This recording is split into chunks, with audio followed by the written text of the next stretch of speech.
Sense दें और जिनको हमारी बॉडी सेंस के रूप में क्या करे, रीड करे और उनसे सूचना जाए, उसको हम क्या बोल सकते हैं, सिग्नलिंग बोल सकते हैं। तो सपोज कीजिए कि अगर कोई परफ्यूम है तो परफ्यूम के जो पार्टिकल्स हैं या जो मॉलिक्यूल है वो भी हमारे लिए एक सिग्नलिंग मॉलिक्यूल का काम करता है, क्योंकि उससे हमको बहुत फील होता है कि हाँ अभी बहुत अच्छी खुशबू यहाँ पे आ रही है। या आप सपोज कीजिए हवा है, हवा भी हमको एक सेंस देता है कि हाँ बहुत स्पीड से चल रही है, वो भी हमारे लिए एक सेंस का क्या करता है, काम कर सकता है। ऐसे सारी चीज़ जो कि हमारे बॉडी में कोई सेंसेशन को क्रिएट करे, कोई सूचना को दें, उनको बेसिकली हम सिग्नलिंग मॉलिक्यूल के नाम से जानते हैं। ये सिग्नलिंग मॉलिक्यूल जिस प्रोटीन मॉलिक्यूल से जा करके यहाँ सेल्स पे बाइंड करता है, इंटरैक्ट करता है, उसको बेसिकली हम लोग रिसेप्टर मॉलिक्यूल के नाम से जानते हैं। ये दो कुछ ऐसे टर्म्स हैं जो कि आप आज की क्लास में आपको कॉन्टिन्यूसली सुनने को मिलेगा। तो सिग्नलिंग मॉलिक्यूल और रिसेप्टर मॉलिक्यूल, तो मान लीजिए कि अगर आपके पास ये एक रिसेप्टर है और यहाँ पे कोई एक सिग्नलिंग मॉलिक्यूल है, तो ये दोनों आपस में क्या करते हैं, कॉम्प्लेक्स बनाते हैं। जस्ट सेम वैसे ही जैसे आपने एंजाइम सबस्ट्रेट का पढ़ा है, एंटीबॉडी एंटीजन का पढ़ा है, वैसे ही आपका रिसेप्टर्स का और लिगेंड मॉलिक्यूल्स का क्या होता है, यहाँ पे कॉन्सेप्ट बताया जाता है आपको। तो वो प्रोटीन जो कि सेल के सरफेस पे या सेल के अंदर में पाई जाती हैं और इनके पास एक स्पेसिफिक शेप होता है और उसी शेप का कॉम्प्लीमेंट्री जो आपका मॉलिक्यूल होता है, जिसको कि आप सिग्नलिंग मॉलिक्यूल या लिगेंड के नाम से जानते हैं, ये दोनों आपस में क्या करते हैं, इंटरेक्ट होते हैं। यहाँ पे इंटरेक्शंस भी इनके बीच में जो होता है वो नॉन कोवेलेंट बॉन्ड के जैसा, जैसा कि आप एंजाइम और सबस्ट्रेट में पढ़ करके आ चुके हैं। तो ये सारे के सारे जो आपके इंटरेक्शंस होंगे वो क्या होंगे, नॉन कोवेलेंट इंटरेक्शंस होंगे। और इनके इंटरेक्शंस होने की वजह से ये जो रिसेप्टर मॉलिक्यूल आपका मेम्ब्रेन में ऐसे एम्बेडेड है, धंसा हुआ रहता है, यहाँ पे सम वॉट कन्फर्मेशनल चेंजेज आते हैं। और इन कन्फर्मेशनल चेंजेस के होने की वजह से इससे एसोसिएटेड जो एंजाइम्स होते हैं या जो बाकी प्रोटीन्स या मॉलिक्यूल होते हैं, वो बाकी प्रोटीन और एंजाइम के मॉलिक्यूल क्या होते हैं जो कि अभी आपके इनएक्टिव फॉर्म में पड़े हुए हैं, अब क्या होते हैं, एक्टिवेट हो जाते हैं। तो एक्टिवेशंस अगर इनका होता है तो ये फर्दर दूसरे मॉलिक्यूल क्या करते हैं, एक्टिवेट करते हैं और रिजल्टेंट आपके सेल में कोई क्या होती है, रिस्पॉन्स होना शुरू हो जाती है, कोई मॉलिक्यूल्स का सिंथेसिस होगा और वो मॉलिक्यूल्स अपना काम करना क्या करता है, शुरू कर देता है। सो ये जो प्रोसेस आपको यहाँ से लेकर के यहाँ तक की समझाई गई, इसको कलेक्टिवली बायोलॉजिकल भाषा में सिग्नल ट्रांसडक्शंस के नाम से हम लोग जानते हैं। सिग्नल ट्रांसडक्शंस का मतलब क्या हुआ कि एक जगह से कोई इन्फॉर्मेशन आपकी बॉडी में आई और वो इन्फॉर्मेशन वाली जो मॉलिक्यूल था जा कर के आपके सेल के सरफेस पे या सेल के अंदर में बाइंड किया। उसके बाइंड करने से वहाँ पे कुछ कन्फर्मेशनल चेंजेज हुए। कन्फर्मेशनल चेंजेज होने की वजह से जो कोई प्राइमरी मॉलिक्यूल है जो कि पहले इनएक्टिव फॉर्म में पड़ी हुई थी, मीन्स अभी ये एक्टिव फॉर्म में नहीं था, ये इनएक्टिव फॉर्म से इसकी वजह से कन्वर्ट किस में हो गया, that is the active form में। अब ये जब एक्टिव हो गया तो ये कंजिकेटिव नेक्स्ट वाले मॉलिक्यूल क्या करता है, एक्टिव करता है। ऐसे ही करते करते कुछ प्रोटीन का और कुछ मॉलिक्यूल्स का सिंथेसिस होता है जो कि एक वर्ग को पर्टिकुलर क्या करते हैं, परफॉर्म करते हैं। तो एक इंफॉर्मेशन जो कि मॉलिक्यूल के रूप में आया वो आपके बॉडी के अंदर में किसी एक एक्शन को जनरेट करने में क्या रहा, कैपेबल रहा। कोई प्रोटीन, कोई पिगमेंट, कोई मॉलिक्यूल्स को बनाया जो कि अपना फंक्शंस को परफॉर्म किया। इस पूरे एक्टिविटी को हम लोग सिग्नल ट्रांसडक्शंस के नाम से जानते हैं। ये जो मॉलिक्यूल जो कि एज ए सिग्नल का काम करता है उसको सिग्नलिंग बोलते हैं। जिस किसी भी मॉलिक्यूल्स पे जा करके ये बाइंड करता है उसको आप रिसेप्टर बोलते हैं। कभी कभी ये सिग्नलिंग मॉलिक्यूल्स को लिगेंड के नाम से भी जाना जाता है। तो ये लिगेंड और रिसेप्टर मॉलिक्यूल्स के बीच में नॉन कोवेलेंट बॉन्ड का क्या होता है, इंटरेक्शंस होता है। और इनके होने से यहाँ से क्या होगा, कन्फर्मेशनल चेंजेज होगा जो कि ऑलरेडी उस सेल्स में प्रेजेंट एंजाइम्स या प्रोटीन जो कि इनएक्टिव फॉर्म में थे, अब उनको एक्टिवेट करने क्या करता है, काम करता है। और उनके एक्टिवेट होने से कैस्केड काइंड का रिएक्शन चलता है। मतलब वन बाय वन एक एक्टिव होगा, फिर दूसरा को करेगा, दूसरा होगा तो तीसरा करेगा, तीसरा होगा तो चौथा करेगा। इस तरीके से कैस्केड फॉर्म में रिएक्शंस आपके चलते रहते हैं और तब जाकर कोई एक एक्टिविटी क्या होती है, परफॉर्म होती है। इसी पूरे प्रोसेस को कन्फर्मेशनल चेंजेस जो रिसेप्टर मॉलिक्यूल्स हैं उनके उनके उनका जो डोमेन होता है उनमें, ये जो रिसेप्टर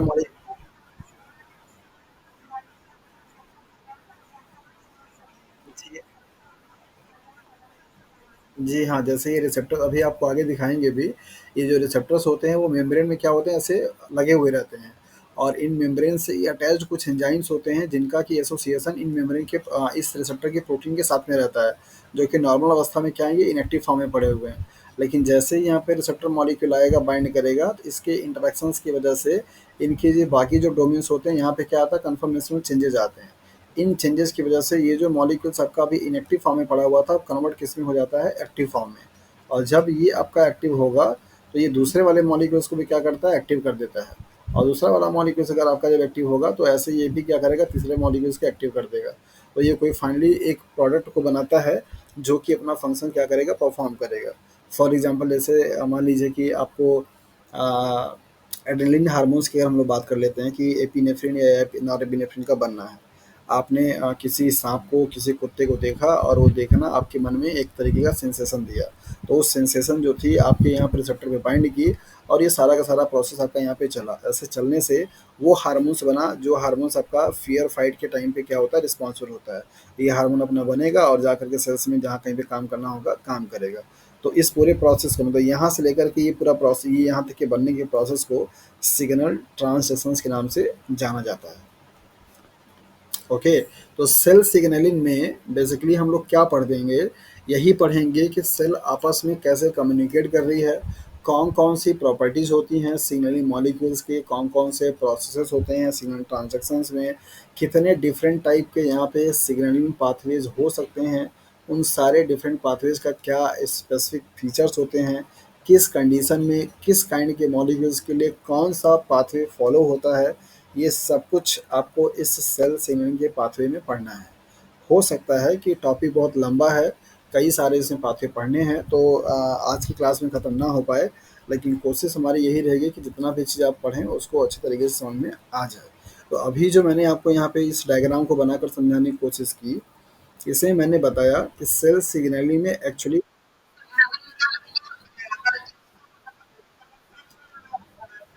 नहीं, नहीं, नहीं, नहीं, अलग-अलग होते हैं। सारी एक्टिविटी के लिए, सारे डिफरेंट काइंड के फंक्शंस के लिए सिग्नलिंग मॉलिक्यूल्स का नेचर अलग-अलग होता है। ये कुछ भी हो सकते हैं, ये लाइट भी हो सकती है, कोल्ड भी हो सकता है, हीट भी हो सकती है, कोई स्मेल भी हो सकता है, कोई टेस्ट भी हो सकता है, कोई प्रोटीन भी हो सकता है, कुछ भी हो सकता है। कोई भी मॉलिक्यूल जो कि आपको सेंस देता है, आपको कोई एक इन्फॉर्मेशन देती है, उसको आप सिग्नलिंग मॉलिक्यूल के नाम से जानते हैं।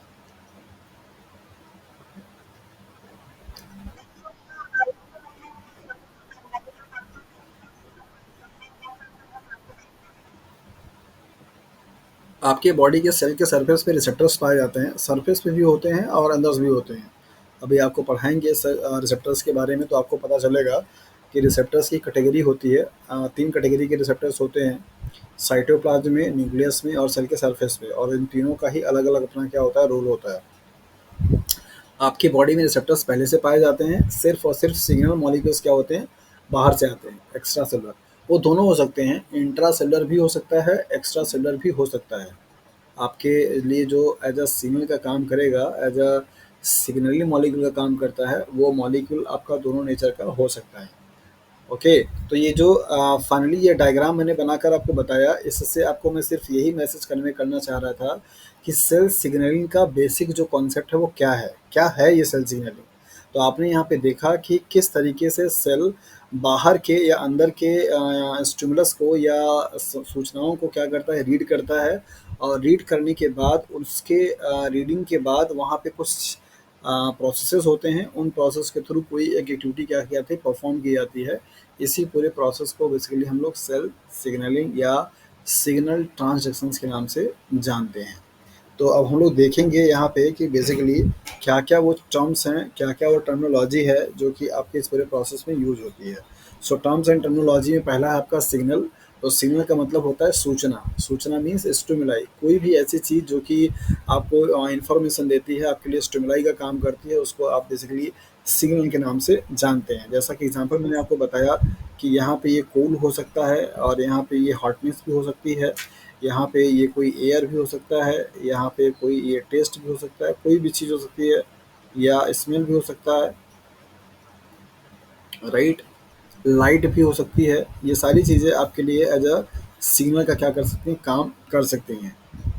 सिग्नल ट्रांजैक्शंस का मीन आपको बता दिया कि जो इन्फॉर्मेशन है मतलब सिग्नल मॉलिक्यूल्स के फॉर्म में आना, सेल के सरफेस पे बाइंड करना, सेल उसको लेकर के रिस्पॉन्ड करे, उसके रिस्पॉन्स के अगेंस्ट में कोई एक मॉलिक्यूल बनाए जो कि कोई एक्ट को परफॉर्म करे, ये पूरे प्रोसेस को सिग्नल ट्रांसडक्शंस के नाम से जाना जाता है।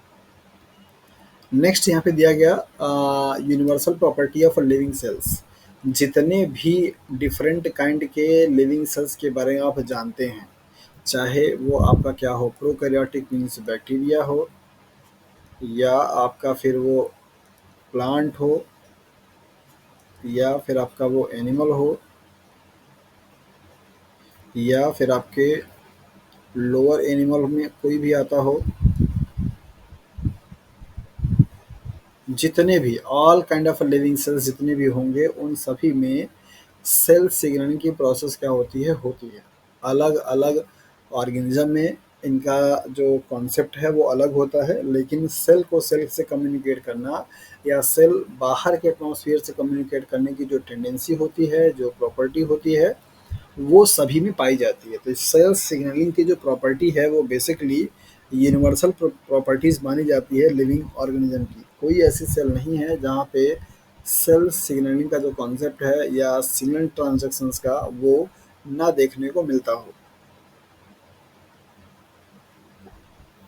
जैसे आप सब लोगों ने पढ़ा होगा, माइक्रोबायोलॉजी के भी कुछ स्टूडेंट हैं यहाँ पे, बैक्टीरिया के केस की अगर हम लोग बात करें या प्रोकैरियोटिक की बात करें तो यहाँ पे क्वायरम सेंसिंग का नाम लिया जाता है।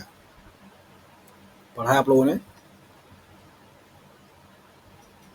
ये भी बैक्टीरिया में एक से, हाँ, बैक्टीरिया से बैक्टीरिया और बैक्टीरिया का एटमॉस्फेयर से एक कम्युनिकेट करने का मेथड होता है जिसको क्वायरम सेंसिंग के नाम से जाना जाता है। वो भी आपका एक सेल सिग्नलिंग का ही क्या है, टाइप है, या सेल सिग्नलिंग का ही एक तरीका है प्रोकैरियोटिक के सेल से।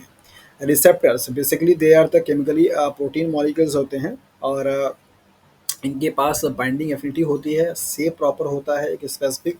अगर आप रिसेप्टर का स्ट्रक्चर देखना चाहते हैं तो मान लीजिए कि अगर आपका ये सेल है तो कुछ रिसेप्टर्स ऐसे होते हैं जो कि सेल के सरफेस पे पाए जाते हैं लाइक दैट, इस तरीके से।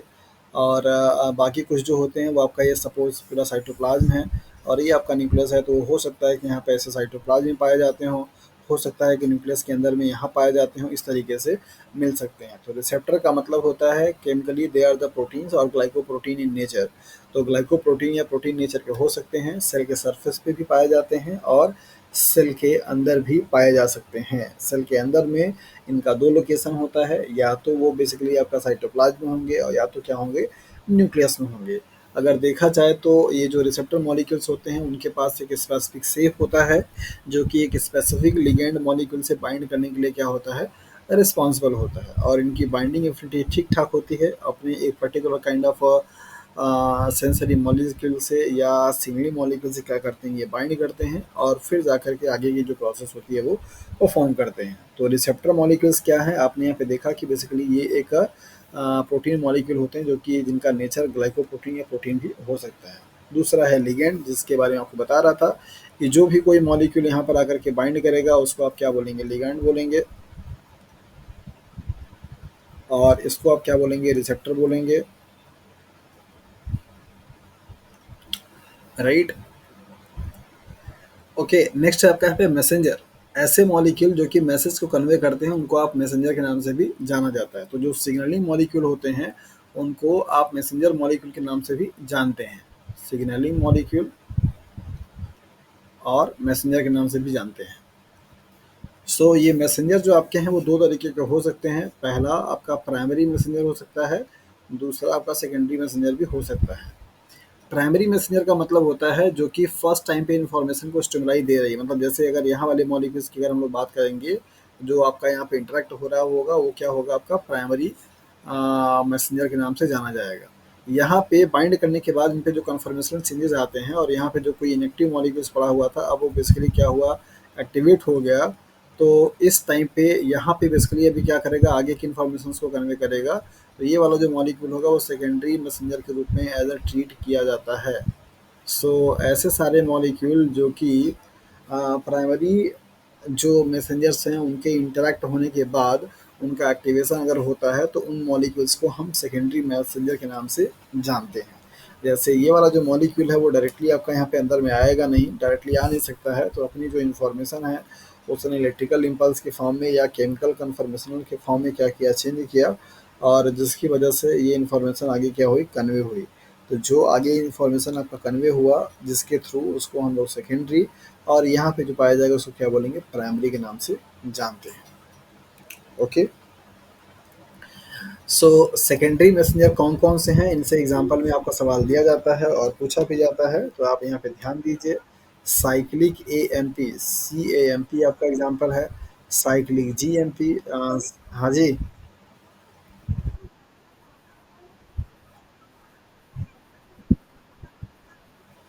टर्म्स सिर्फ अलग अलग होते हैं, काम सिर्फ सबका सबका एक ही है। जो मैसेंजर मॉलिक्यूल्स हैं वही आपके सिग्नलिंग है और वही आपके लिगेंड है, सिर्फ नाम का डिफरेंसेस है, काम सबका एक ही है। और डैग मॉलिक्यूल हो गया, फिर IP3 मॉलिक्यूल्स हो गए, और कैल्शियम आयन मॉलिक्यूल हो गया, ये सब के सब आपके सेकेंडरी मैसेंजर का काम करते हैं। ओके। सो इन सभी लोगों को, डैग के बारे में, IP3 के बारे में, साइक्लिक AMP CMP के बारे में आपको आगे जब मैसेंजर का मतलब सिग्नल ट्रांजैक्शंस का डिटेल पढ़ाएंगे तो वहाँ पर आपको इनके बारे में पढ़ना भी है। बट एग्जाम्पल के तौर पे आप इनको याद रखिए, क्योंकि एग्जाम्पल ही आपसे पूछे जाते हैं और दे दिया जाता है कि हाँ इनमें से कौन सा मॉलिक्यूल सेकेंडरी मैसेंजर का काम कर सकता है या कौन काम नहीं कर सकता है। तो यहाँ पे याद रखिए, cyclic AMP, cyclic GMP, डैग, IP3, calcium ion, ये सब के सब सेकेंडरी मैसेंजर के क्या हैं, एग्जाम्पल्स हैं। सेकेंडरी मैसेंजर क्या होंगे, जो कि प्राइमरी मैसेंजर के बाद एक्टिवेट होकर के आगे की जितनी भी इंफॉर्मेशन होगी उनके थ्रू ही क्या होगी, जाएगी। उन सभी को कलेक्टिवली हम लोग सेकेंडरी मैसेंजर के नाम से जानते हैं। मेरी आवाज़ सुनाई दे रही है आप लोगों को? अच्छा, फिर तो ठीक है। ओके। सिग्नलिंग जो मॉलिक्यूल्स अपना वर्क परफॉर्म कर रहे हैं उनका एक क्राइटेरिया होता है, और उनके उस क्राइटेरिया के बेसिस पे इनको तीन कैटेगरी में डिवाइड किया गया, पैराक्राइन, ऑटोक्राइन एंड इंडोक्राइन।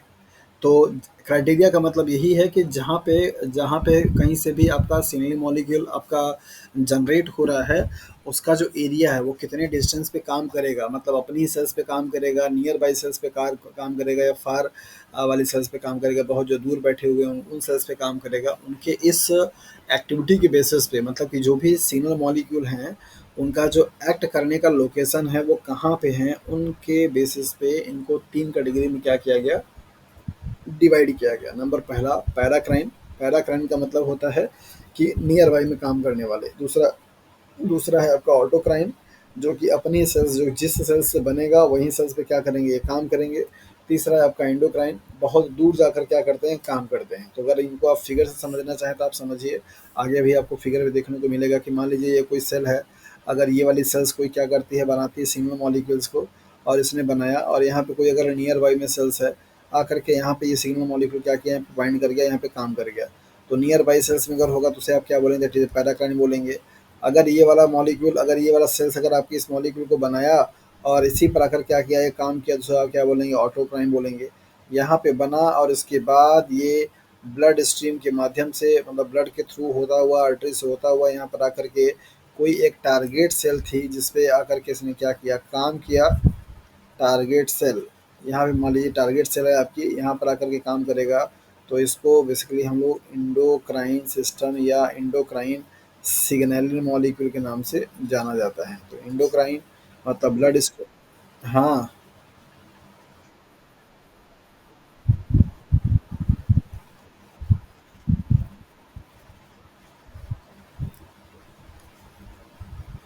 अच्छा।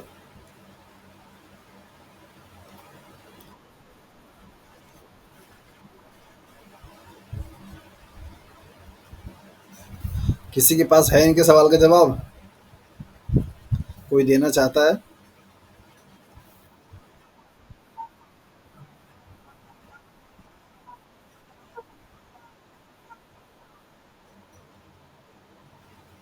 और कोई?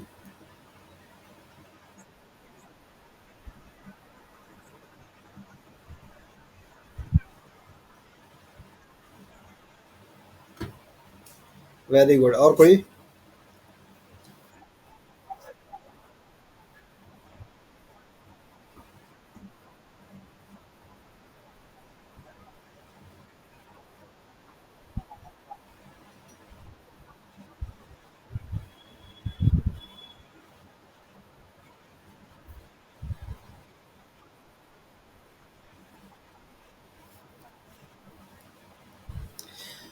उनका सवाल ये है कि सर जो सेल्स ऑटो कराने का मतलब हुआ कि जो सेल्स बना रही है उसी पे काम करना है, तो उसको बनाने की क्या ज़रूरत है अगर उसे पता ही है कि हमें ये चीज़ बनाना है? सवाल इनका यही है ना अमित?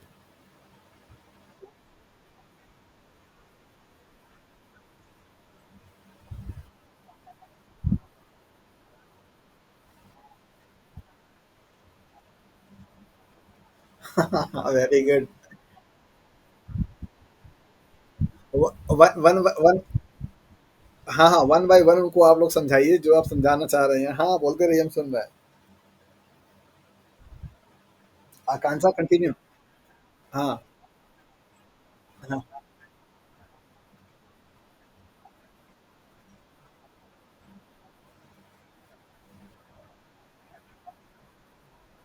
हाँ।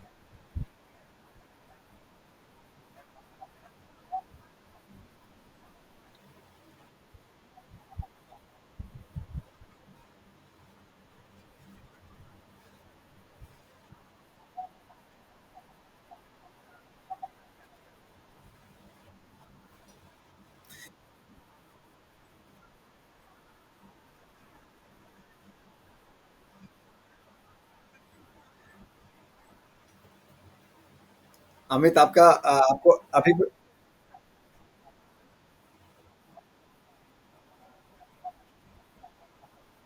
बिल्कुल, बिल्कुल।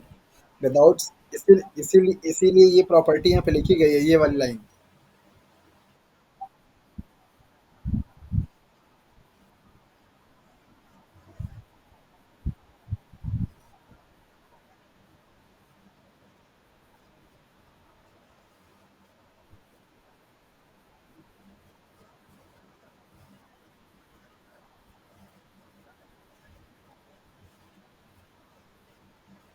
अच्छा, आप मुझे ये बताइए अमित कि आपको भूख लगी है और आपके आपके बॉडी को पता है कि भूख लगा हुआ है, तो क्या बिना खाना खाए आपका पेट भर जाएगा? आपको बाहर से कोई चीज़ चाहिए कि नहीं? खाना खाना पड़ेगा ना, क्योंकि वो चीज़ आपको बाहर से मिल सकती है। तो ऐसे ही जो सेल्स में जिस चीज़ की ज़रूरत।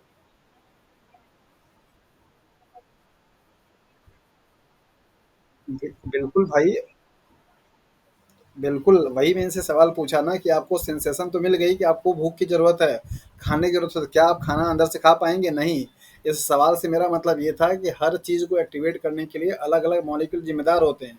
तो जो ये मॉलिक्यूल यहाँ पे निकालेगा ना, इस मॉलिक्यूल्स की वजह से यहाँ पे पाथवे कोई चलेगा, और ये जो पाथवे होगा इसका कोई प्रोडक्ट होगा जो जिसकी इसको ज़रूरत होगी। जैसे मान लीजिए फॉर एग्जांपल कि अगर आपको ग्लूकोज का अपटेक बढ़ाना है, तो ग्लूकोज के अपटेक को बढ़ाने के लिए आपके पास इंसुलिन का हार्मोन्स का लेवल बढ़ना चाहिए, तब जाकर के आपके जो ग्लूकोज के रिसेप्टर्स होते हैं वो एक्टिव होंगे। तो क्या ग्लूकोज के रिसेप्टर्स हमेशा यहाँ पे लगे हुए हैं? तो आंसर इज नो। ये तब आएंगे जब आपकी बॉडी में ग्लूकोज का अपटेक करना होता है, राइट? तो ग्लूकोज का लेवल अगर इसको इस सेल्स को ग्लूकोज अगर चाहिए, तो ये सिग्नल देगा, और ये सिग्नलिंग मॉलिक्यूल जा करके ग्लूकोज के रिसेप्टर को एक्टिवेट करेंगे, तब यहाँ पर आपका जो ग्लूकोज होगा आकर के अंदर आ पाएगा। बात समझ में आई?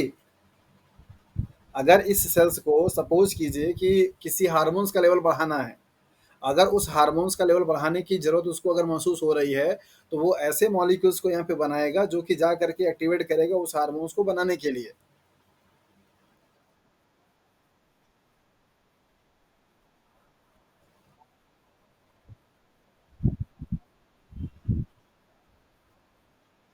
नहीं, जरूरी जरूरी नहीं है कि सारे के सारे जो सिंगल मॉलिक्यूल डीएनए पे ही एक्ट करे, ऐसा कोई जरूरी नहीं है।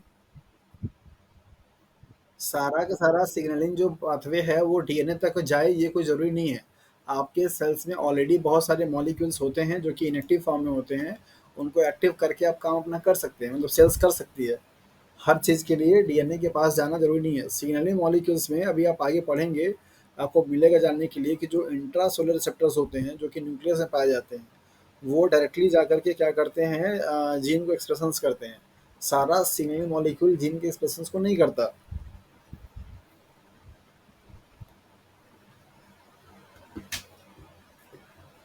कोई नहीं, अभी आपको 2-3 एग्ज़ाम्पल मैंने दिया, शायद आपको समझ में आ जाना चाहिए कि इस मॉलिक्यूल्स को, इस सेल्स को जो चीज़ चाहिए ये खुद से नहीं बना सकता ना, उसके लिए पाथवे चलना ज़रूरी है।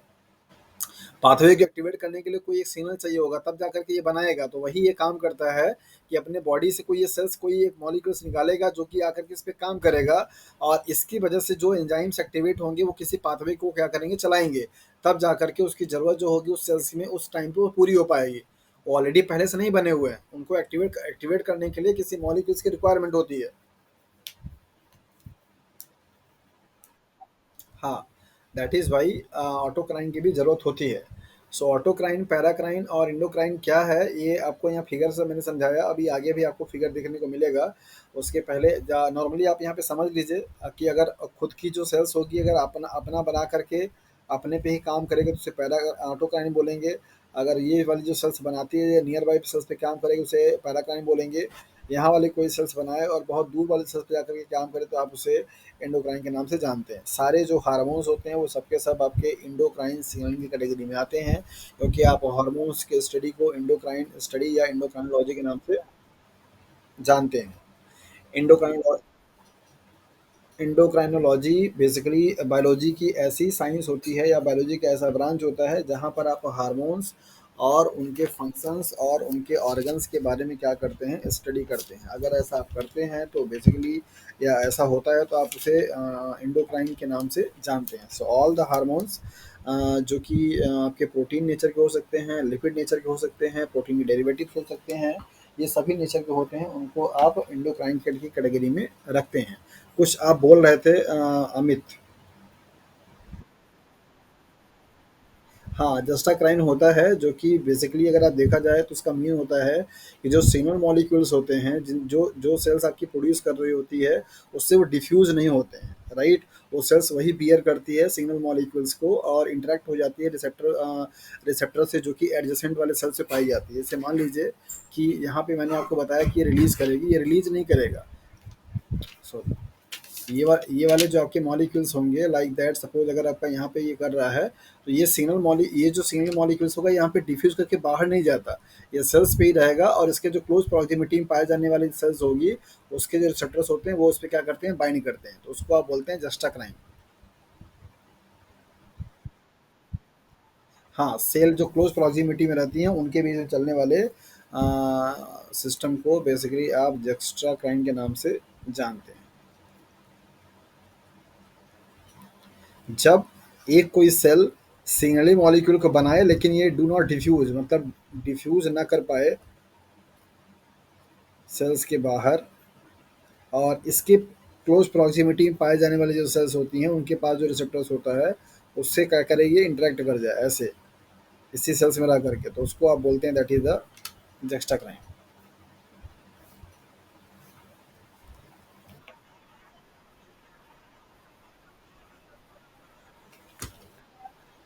सारे सेल्स आपने देखा होगा, जैसे जो टिश्यूज वगैरह होते हैं उनमें आपने देखा होगा कि सेल्स की कॉम्पैक्टनेस बहुत पास पास में होती है, ऐसे सेल्स पास पास में लगे हुए रहते हैं, बधे रहते हैं। तो यहाँ पे इनको डिफ्यूज़ करने की ज़रूरत नहीं है, जो ये सेल्स बनाएगा उन्हीं वाले के पास में जो रिसेप्टर्स होंगे उन पे बाइंड कर जाता है। इस जक्स्टाक्राइन के लिए एक इम्पॉर्टेंट फीचर है, यहाँ पे फिजिकल कांटेक्ट होना ज़रूरी है, इज़ कंपल्सरी। दूर वाली सेल्स में ये वाले टाइप का ट्राइन नहीं हो सकता है। ये हमेशा जो सेल्स नियर बाई में होती हैं, नियर बाई सेल्स जो होती हैं कॉम्पैक्टली बैंड होंगी, उनमें ही सिर्फ ये सिग्नलिंग पाथवे चल पाती हैं। बाकी ऊपर के जितना भी तीनों आपने यहाँ पे पढ़े हैं, इन तीनों में किसी भी physical, no physical contact required. इन तीनों में ही कोई फिजिकल कांटेक्ट का होना ज़रूरी नहीं है। जबकि इसमें सबसे इम्पोर्टेंट चीज़ यही है कि दोनों सेल्स में फिजिकली कांटेक्ट होना ज़रूरी है, आपस में जुड़े हुए होने चाहिए। बताइए क्या पूछ रही हैं आप?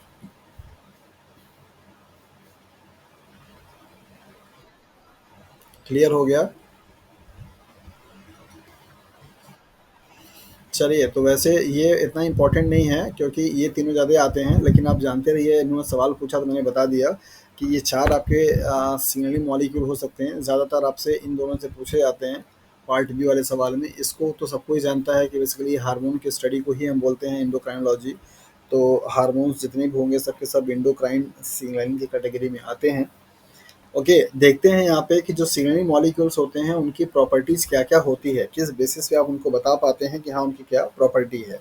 मे बी एक्स्ट्रा सोलर और इंट्रासोलर जो भी लिगेंड मॉलिक्यूल हैं, सिग्नल मॉलिक्यूल हैं, या आपके मैसेंजर मॉलिक्यूल्स हैं, उनका नेचर एक्स्ट्रा सोलर हो सकता है, इंट्रासोलर भी हो सकता है। मतलब आपके सेल्स के बाहर भी हो सकते हैं और सेल्स के अंदर भी पाए जा सकते हैं।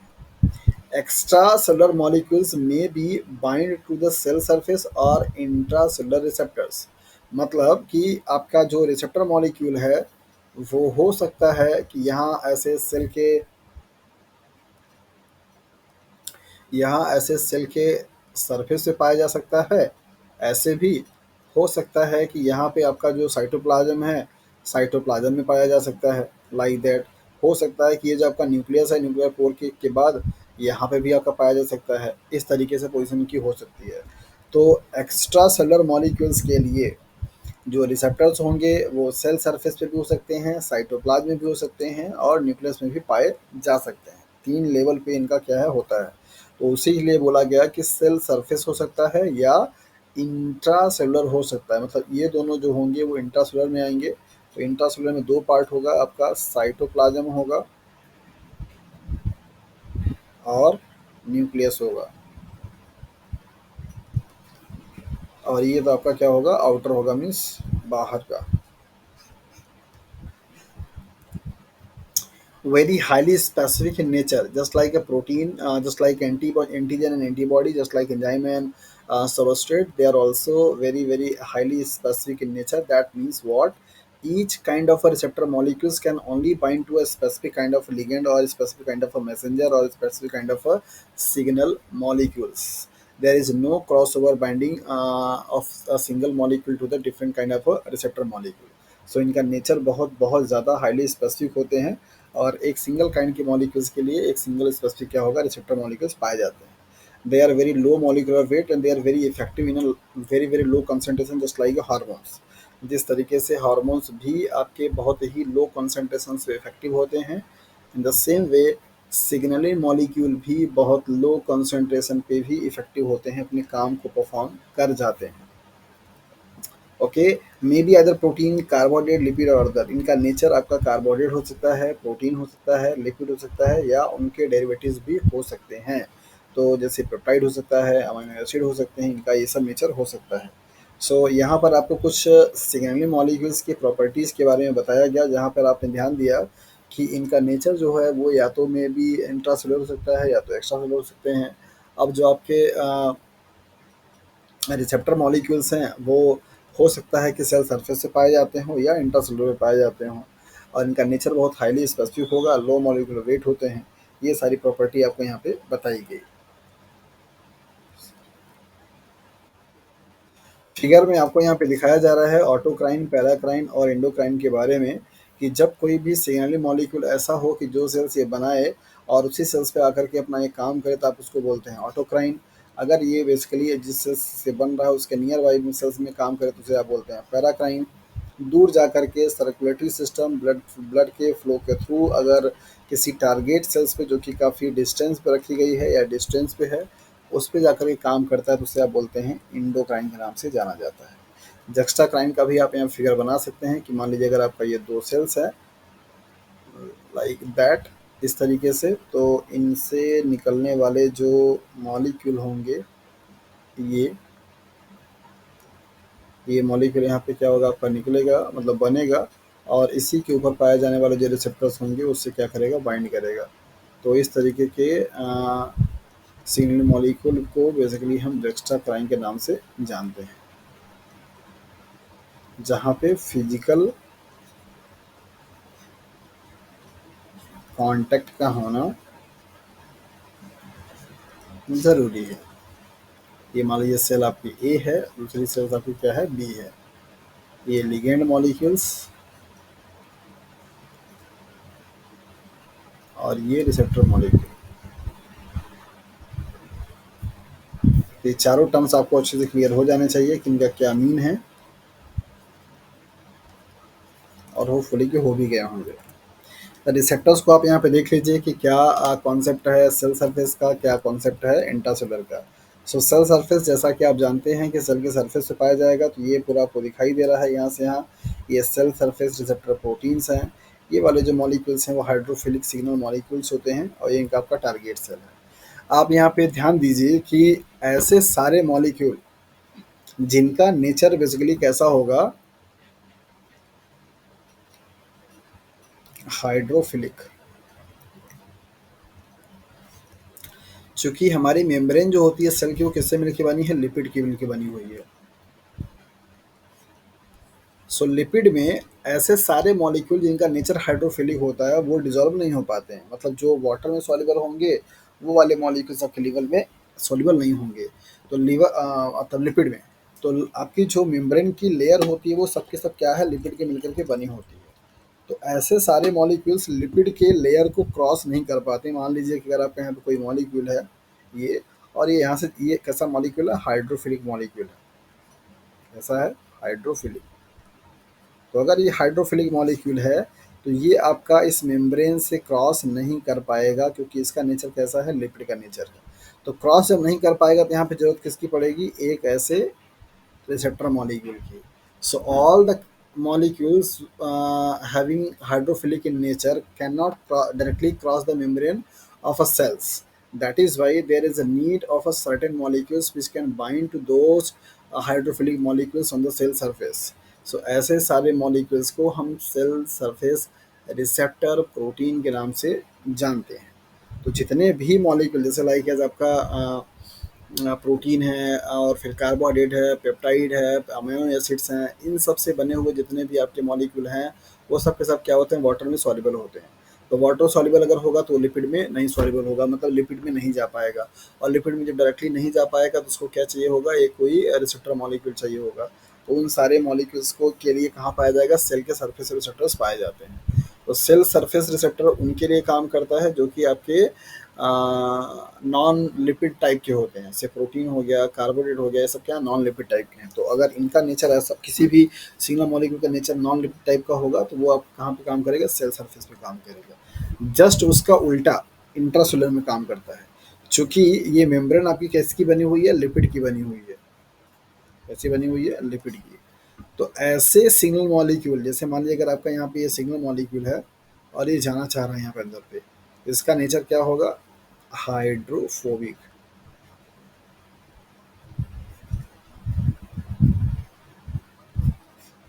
हाइड्रोफोबिक होगा मतलब कि वाटर में सॉल्युबल नहीं होगा। जो वाटर में सॉल्युबल नहीं होगा तो किस में होगा, लिपिड में सॉल्युबल होगा।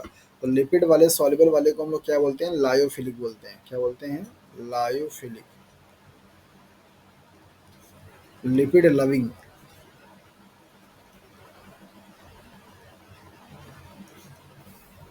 तो जो मॉलिक्यूल्स आपके हाइड्रोफिलिक होंगे, मतलब वाटर लविंग होंगे, वो वाले मॉलिक्यूल्स आपके वो नहीं हो सकते हैं।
हेलो। अरे अच्छा, मैं चेक करता हूँ, एक मिनट।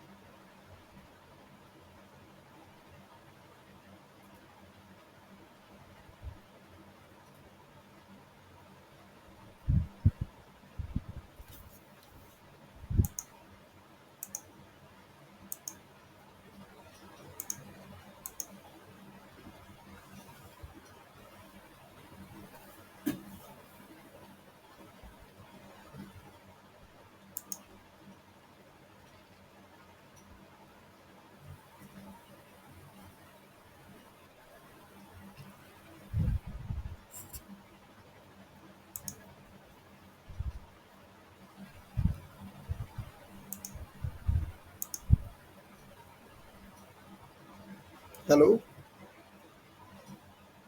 हेलो।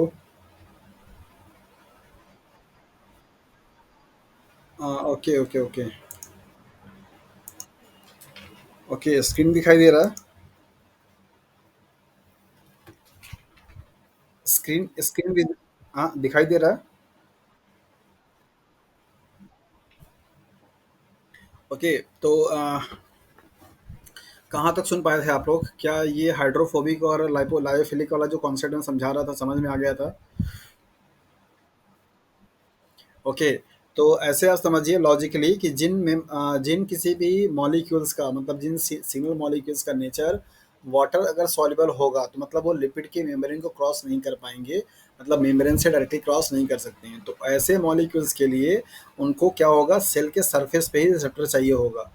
तो ऐसे सारे मॉलिक्यूल्स जो कि लिपिड में सॉल्युबल नहीं होते, मतलब वाटर में सॉल्युबल होंगे, वाटर लविंग होंगे, जैसे protein, peptide, amino acids, ग्लूको carbohydrate, ये सारे जो मॉलिक्यूल्स होंगे वो सब के सब लिपिड में सॉल्युबल नहीं होते, वाटर में सॉल्युबल होते हैं। तो उनके लिए रिसेप्टर्स कहाँ पाए जाएंगे? सेल के सरफेस पे पाए जाएंगे। जबकि ऐसे सारे मॉलिक्यूल जो कि लिपिड में बड़े आसानी से क्या है, सॉल्युबल होते हैं, मतलब कि उनका जो नेचर है वो ऐसा है लायोफिलिक टाइप का। और लायोफिलिक का मतलब होता है लिपिड लविंग। तो वो आसानी से लिपिड में क्या हो सकते हैं, सॉल्युबल हो सकते हैं। तो जब वो लिपिड में सॉल्युबल हो सकते हैं, तो वो इस मेम्ब्रेन के बैरियर को बड़े आसानी से क्या कर सकते हैं, क्रॉस कर सकते हैं। ओके। और जब क्रॉस करेंगे तो उनके लिए कोई यहाँ पे रिसेप्टर की जरूरत नहीं पड़ेगी सेल के सरफेस पे। उनके लिए जो रिसेप्टर्स होगा वो कहाँ पाया जाएगा, सेल के अंदर में। तो ऐसे रिसेप्टर्स को बेसिकली हम इंट्रा सेलुलर रिसेप्टर के नाम से जानते हैं। सो इंट्रा सेलुलर रिसेप्टर की जरूरत किसको पड़ेगी? उन सारे मॉलिक्यूल्स की जिनका नेचर कैसा होगा, that is the lyophilic nature होगा, लिपिड सॉल्युबल, सिंपल। सो लिपिड सॉल्युबल जो आपके मॉलिक्यूल्स होंगे, उन मॉलिक्यूल्स के लिए जिस रिसेप्टर की रिक्वायरमेंट होगी उसको हम बोलते हैं इंट्रासेलुलर रिसेप्टर के नाम से जाना जाता है। तो जब कभी भी रिसेप्टर्स आपके साइटोप्लाज्म के या न्यूक्लियस में पाए जाएंगे सेल के अंदर में, तो उन्हें आप इंट्रासेलुलर बोलेंगे। जब कभी भी रिसेप्टर्स आपके सेल के सरफेस से पाए जाएंगे मेम्ब्रेन पे, तो उन्हें हम सेल सरफेस रिसेप्टर के नाम से जानते हैं। दोनों ही रिसेप्टर्स किस टाइम पे काम करेंगे ये आपको बहुत क्लियरली अच्छे तरीके से समझ में आ जाना चाहिए। ये रिसेप्टर आपका तब काम करेगा जब सारे के सारे जो मॉलिक्यूल होंगे, मतलब सिग्नल मॉलिक्यूल जो होंगे, उनका नेचर कैसा होना चाहिए, हाइड्रोफिलिक होना चाहिए।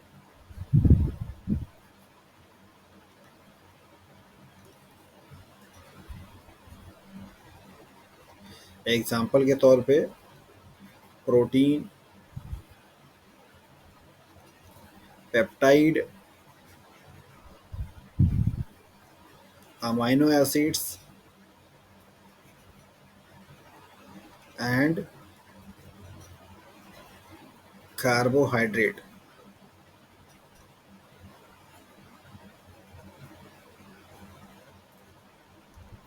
यहाँ के लिए जो होगा वो कौन कौन से मॉलिक्यूल चाहिए होगा, लाइक एज स्टेरॉयड हार्मोन्स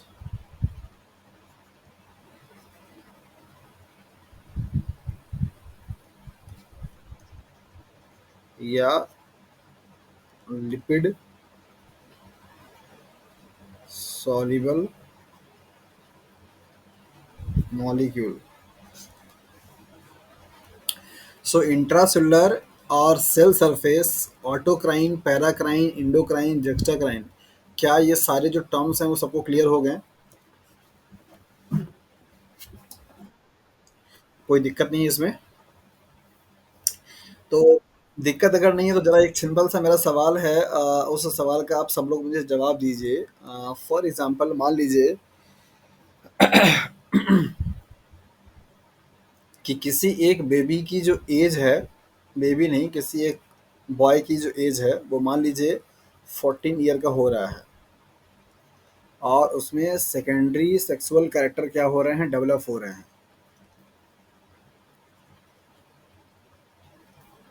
मतलब वो बंदा अब मेच्योरिटी को, प्यूबर्टी को क्या कर रहा है, अटेंड कर रहा है।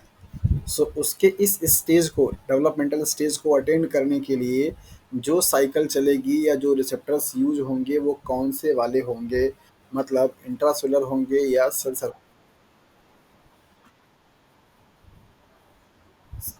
सेलुलर रिसेप्टर्स होंगे?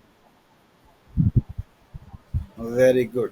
सो जैसा कि आपको अच्छे तरीके से पता है कि all 6 hormones either female or male are steroid in nature. So steroids are basically lipid derivatives. तो जितना भी आपका लिपिड वाले नेचर का होगा। ओके। नेक्स्ट सवाल मेरा ये है कि सपोज कि एक डायबिटीज मेलाइटस का कोई एक पेशेंट है।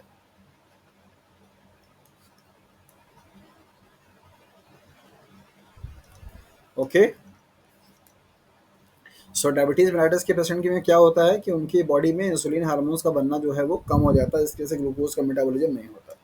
तो मुझे आप बताइए कि उस डायबिटीज मेलाइटस के पेशेंट को जब आपका इंसुलिन दिया जाता है, इंसुलिन की डोज दी जाती है, तो इन दोनों में से कौन से रिसेप्टर के थ्रू होकर के वो हार्मोन्स आपका काम करेगा? एक्स्ट्रा सेलुलर को सेल सरफेस बोलते हैं, राइट? क्या बोलते हैं? Cell surface receptors. आपको पढ़ना होगा और आपको पढ़ाया भी जाएगा। डायबिटीज मेलाइटस दो तरीके का होता है, टाइप 1 और टाइप 2। पढ़ा है आप लोगों ने? एक एक में आपको बताया जाता है इंसुलिन डिपेंडेंट और एक में बताया जाता है इंसुलिन इंडिपेंडेंट। ओके। वो अलग से टॉपिक है, लेकिन अभी यहाँ पे चल रहा है तो थोड़ा सा बता देते हैं। ये मैं रफ कर दूं क्या? जो बहुत घौस हो गया है सर, बहुत अजीब लग रहा है। ओके। सो इंसुलिन के बारे में बात कर रहा था कि मान लीजिए अगर कोई एक 45 ईयर्स ओल्ड एक कोई जेंट्स हैं और उनको डायबिटीज़ मेलाइटस हुई है। ओके। और उनकी बॉडी में मतलब इंजेक्शन लिया जा रहा है इंसुलिन का। तो आपको से पूछा यही गया कि अगर इंसुलिन का इंजेक्शन अगर उनको दिया जा रहा है तो उनके बॉडी में कौन सा टाइप का सिग्नलिंग पाथवे चलेगा? दिस वन या दिस वन?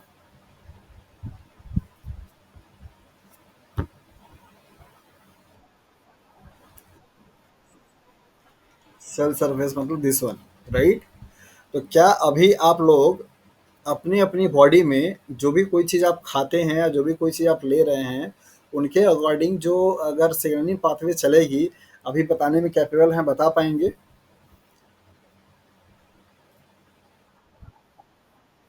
जैसे सपोज कि अगर मैं सवाल आप लोगों से करूं कि फॉर एग्जांपल कि मतलब आप में से जितने लोग भी जुड़े हुए हैं, किसी के घर में छोटा कोई बेबी है 6 से 7 साल का और वो डेवलपिंग फेज में है, राइट? तो डेवलपिंग फेज के का जो फेज है, उस फेज के लिए मतलब एक स्टेज से जब वो डेवलप करके ग्रोथ उसकी हो रही है, ग्रोथ के लिए चलने वाली जो सिग्नलिंग होगी वो कौन सी पाथवे फॉलो करेगी? फर्स्ट या सेकेंड? फर्स्ट वाला करेगा, पक्का?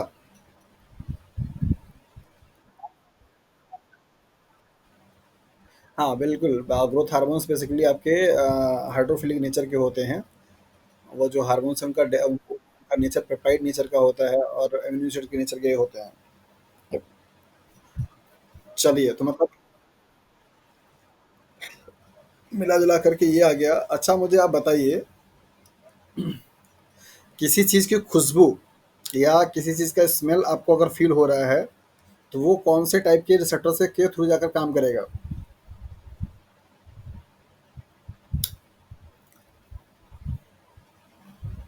मामला फंस गया। हाँ। क्या है? कैसे? कैसे? वही तो पूछ रहे हैं, कैसे?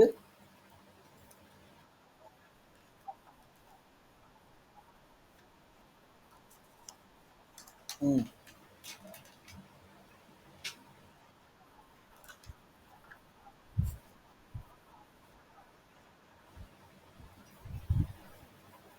अच्छा। और कोई बताना चाहेगा? मैंने पूछा कि अगर आपको कोई चीज़ की स्मेल आ रही है और उस स्मेल के लिए आपकी बॉडी में चलने वाला सिग्नलिंग पाथवे कौन सा होगा, 1 एंड 2 में से, मतलब फर्स्ट एंड सेकंड में से? तो क्या बताएंगे आप लोग?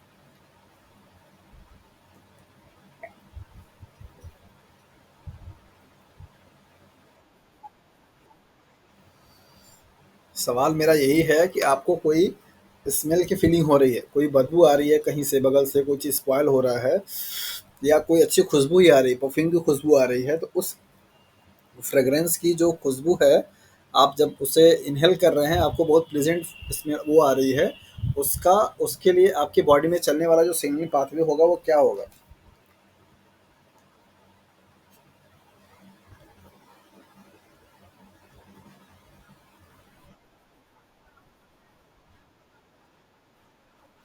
अरे अब मैंने आपको बताया कि ये स्मेल का, अब वहाँ पे यही दिया रहेगा कि आपको कोई परफ्यूम है, या फिर आप स्मेल को फील कर रहे हैं, या जैसे आप कोल्ड को फील कर रहे हैं, ये सारे कंडीशन आपको दिए जाते हैं। चलिए ठीक है, वो भी छोड़ दीजिए। आप खाना खा रहे हैं, आप खाना खा रहे हैं, चलिए अगर ये थोड़ा कॉम्प्लिकेटेड है तो और थोड़ा इजी पूछ लेते हैं। आपने खाना खाया और खाने का टेस्ट बड़ा अच्छा लगा आपको, या खाने का टेस्ट खराब लगा, तो ये जो टेस्ट वाली फीलिंग है, या आप उसको अच्छा या बुरा बता पा रहे हैं, उसके लिए आपके सेल्स में, आपकी बॉडी में कौन सी टाइप की पाथवे चलेगी?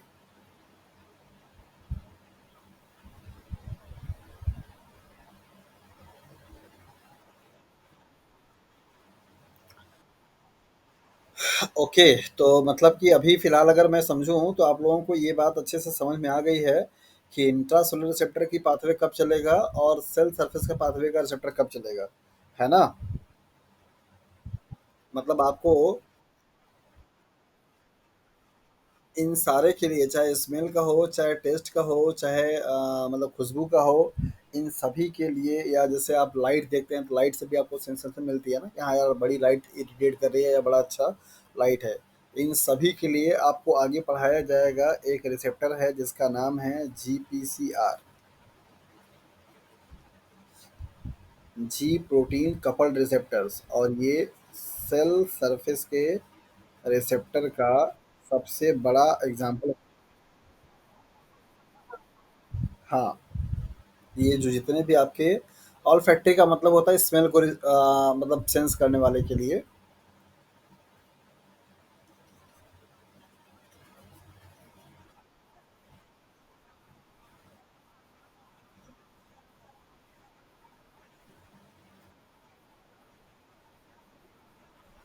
अब जो कोई देख नहीं पा रहा, देखिए न देखने के लिए तो उनकी आई साइट रिस्पॉन्सिबल है, उसमें उसका दोष नहीं है। तो जब आपको विजन नहीं होगा तो विजन से होने वाले जो सेंसेशन होगी वो आपको मिलेगी नहीं, सिग्नल ही नहीं मिल पा रही है आपके। हो सकता है कि अंदर के जो,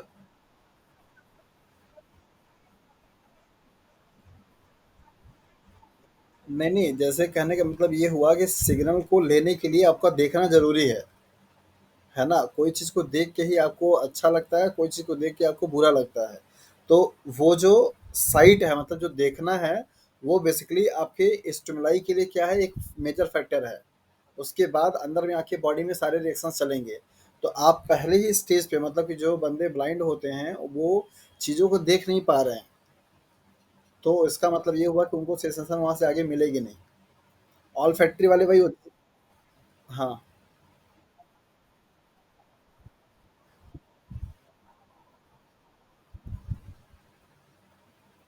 ऐसा कुछ तो उसके लिए देखिए ये रीज़न बताया जाता है कि जो लोग मतलब कहीं से भी, मतलब किसी भी चीज़ से अगर वो हैंडीकैप की कैटेगरी में अगर आते हैं, तो उनकी बॉडी में मेच्योरिटी जल्दी आ जाती है, क्योंकि उनका बाकी जो ग्रोथ होता है वो मतलब उधर वो रहता है, साइड रहता है, तो उनकी पूरी की पूरी एनर्जी इसमें लग जाती है। लेकिन ऐसा कुछ बायोलॉजिकल फैक्ट देखने को नहीं मिलते हैं कि हाँ मतलब ऐसा होना ज़रूरी है। हो जाता होगा, मतलब ऐसा इसलिए क्योंकि वो मतलब जो हैंडीकैप कैटेगरी होती हैं उनका जो मतलब बॉडी का एनर्जी कंजप्शन है वो बाकी लोगों के कंपेरिजन में कम रहता है, किसी भी तरीके से, चाहे अगर वो चाहे पैर से हैं, हाथ से हैं, कान से हैं, नाक से हैं, जो भी हैं, अगर हैंडीकैप की कैटेगरी में आते हैं तो उनकी जो एक्टिविटी होती है वो थोड़ा सा कम रहता है। दैट इज़ वाई उनकी बॉडी में मेच्योरिटी जल्दी आ जाता है, लेकिन फिर भी सबके लिए एज वही है, 13 14 साल का। ऐसा नहीं कि कोई 10 साल में हो जाएगा, थोड़ा बहुत डिफरेंस रहता है एज का। ओके चलिए, तो अभी इस पे टाइम मैंने काफ़ी दे दिया, होपफुली कि आपको। अरे ये नेटवर्क को मैं क्या करूँ? अभी भी सुनाई नहीं दे रहा? अच्छा ठीक है, जब भी आप लोगों को सुनाई न देना शुरू करे, तो जैसे आज आप लोगों ने कॉल कर दिया, अच्छा रहा कि आज ज़्यादा लॉस नहीं हुआ हम लोगों का। तो आप लोग उसको थोड़ा बता दीजिए।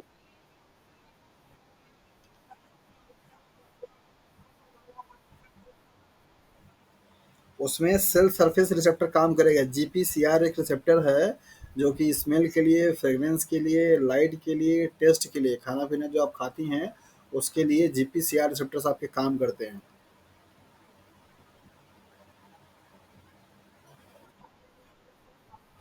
और वो सेल सरफेस रिसेप्टर है, हाँ बिल्कुल, वो सेल सरफेस रिसेप्टर्स है, सेल के सरफेस पे पाए जाने वाले। आपकी बॉडी में रिसेप्टर्स का बहुत बड़ा रोल है। रिसेप्टर्स अगर आपके ख़राब हो जाएंगे, जैसे भी मैं इंसुलिन की बात कर रहा था, वहाँ पे बात ही कट गई।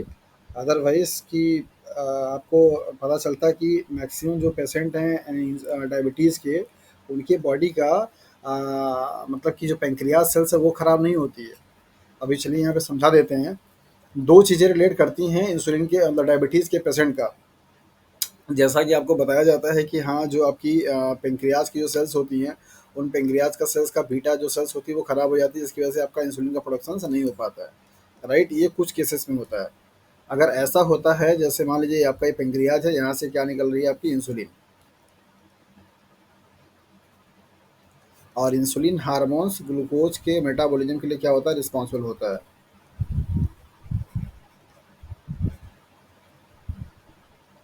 ग्लूकोज को क्या करेगा, लेवल को डाउन करने का काम करता है। ओके, यहाँ पे दो चीज़ें होती हैं। एक तो ये होता है कि ये बीटा जो सेल्स होती हैं,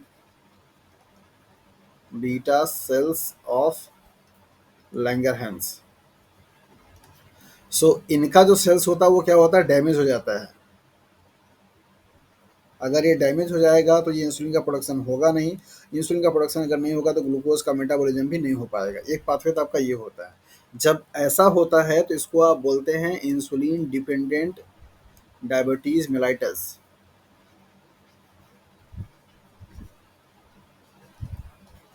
डायबिटीज मेलाइटस टाइप 1। दूसरा केस क्या होता है, ये बीटा सेल्स भी एक्टिव रहती है, इंसुलिन भी आपका एक्टिव प्रॉपर बनता है, लेकिन जो आपके टारगेट सेल्स होते हैं उन रिसेप्टर्स पे लिपिड का क्या होता है, डिपोजिशंस हो जाते हैं। इसका लिपिड का, लिपिड डिपोजिशन। आपने नोटिस किया होगा अपने अपनी कॉलोनी में, जितने भी अंकल एंड आंटी ओबिसिटी की पेशेंट्स होते हैं, उनको ज़्यादातर केसेस में शुगर आपको देखने को मिलेगा। जिनकी बॉडी थोड़ी ज़्यादा फैटी हो जाती है, जो थोड़ा सा ज़्यादा ओवरवेटेज हो जाते हैं, उनके बॉडी में आपको शुगर का पेशेंट बहुत ही कॉमनली देखने को मिलता है। ऐसा सिर्फ इसलिए नहीं कि उनकी इंसुलिन को बनाने वाली जो सेल्स है, दैट इज़ पेंक्रियाज, वो सेल्स आपकी ख़राब हो चुकी है, ऐसा नहीं है। ऐसा इसलिए है कि इंसुलिन तो आपका ये बन रहा है, ये इंसुलिन तो बन रहा है, लेकिन इसके लिए जो रिसेप्टर्स हैं सेल्स पे, उन वो रिसेप्टर्स आपके अब एक्टिव नहीं रह गए। उन रिसेप्टर्स पे लिपिड का क्या हो गया है, डिपोजिशन हो गया, जिसकी वजह से इंसुलिन मॉलिक्यूल आ तो रहा है लेकिन यहाँ पे बाइंड नहीं कर पा रहा है। तो ऐसे टाइप को बोलते हैं आप इंसुलिन इंडिपेंडेंट डायबिटीज मेलाइटस या टाइप सेकेंड। सो पहले तो आप ये देखेंगे कि डायबिटीज ही दो टाइप का होता है। एक आपका होता है मेलाइटस और एक आपका होता है इंसिपिडस। और इस मेलाइटस में भी दो टाइप का, टाइप 1 और टाइप 2। ये ग्लूकोज के मेटाबॉलिज्म में सवाल आपसे सारा पूछा जाता है इंसुलिन को लेकर के। तो इसको थोड़ा सा समझ लीजिए, क्योंकि यहाँ पे रिसेप्टर की बात आ रही थी, जिसलिए मैंने बता दिया कि रिसेप्टर्स और मैक्सिमम आपके इंडिया में मैक्सिमम लगभग लगभग 60% जो डायबिटीज़ के मेलाइटस के पेशेंट्स हैं, वो सब आपके टाइप 2 कैटेगरी में आते हैं, मतलब इंसुलिन इंडिपेंडेंट वाले में आते हैं। उनके बॉडी में इंसुलिन तो बनता है, उनके बॉडी में पेंक्रियाज सेल्स ठीक तो रहती है, लेकिन रिसेप्टर्स उनके ख़राब हो चुके होते हैं या रिसेप्टर्स उनके काम नहीं कर रहे होते हैं। दैट इज़ वाई उनको डायरेक्टली इंसुलिन दिया जाता है उनके सेल्स में जाने के लिए। तो इस तरीके, और ये बड़ा खतरनाक होता है, मतलब ये ज़्यादा हैप्टिक होता है, मतलब डेंजरस होता है। तो इस तरीके से रिसेप्टर्स का रोल होता है आपके आपके टेस्ट बड में। जैसे कभी कभी आपने जल्दबाजी में गरम गरम समोसा खा लिया, गरम गरम आपने खाना खा लिया, मतलब उनका डायरेक्ट इंजेक्शन दिया जाता है ना, इसीलिए तो इंजेक्शन दिया जाता है। इंजेक्शन जो लगता है वो इंट्रावेनस रहता है, डायरेक्टली जाता है। कभी-कभी जैसे गलती से भी आपने गरम-गरम समोसा खा लिया, क्या आपने कभी सोचा है कि आप जब गरम समोसा खाते हैं तो आपका समोसा आपके माउथ से इसोफेगस से नीचे तब तक नहीं जाता है जब तक कि वो नॉर्मल मतलब कितना भी आप गरम खा लीजिए, इधर से उधर, इधर से इधर, इधर करते-करते वो नॉर्मल जब होगा तब जाकर के अंदर जाता है। क्या कभी आपने सोचा है कि ऐसा क्यों?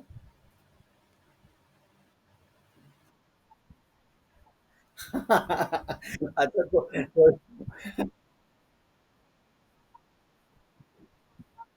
गरम रखने के बाद आपके आपने गरम जब गरम-गरम समोसा होता है आप डाल लेते हैं तो आपके मुँह में ढेर सारा पूरा सलाइवा बन जाता है और वो समोसे का पीस कभी इधर, तो कभी उधर, कभी इधर, कभी उधर करते रहेंगे, लेकिन वो अंदर नहीं जाएगा। अंदर जाएगा एक नॉर्मल टाइम के बाद ही।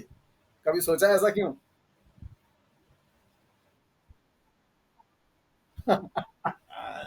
वंदना बता रही है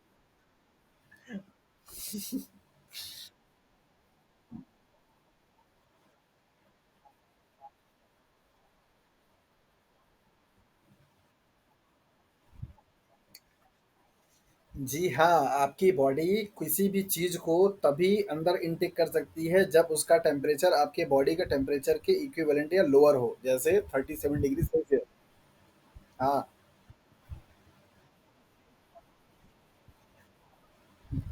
पानी बिल्कुल गरम पानी पानी जब आप गरम पीते हैं तो आपको गरम-गरम पानी लगता है, लेकिन उस पानी का जो टेम्परेचर जब आप पीते हैं ना, तो वो 37 डिग्री सेल्सियस कम रहता है।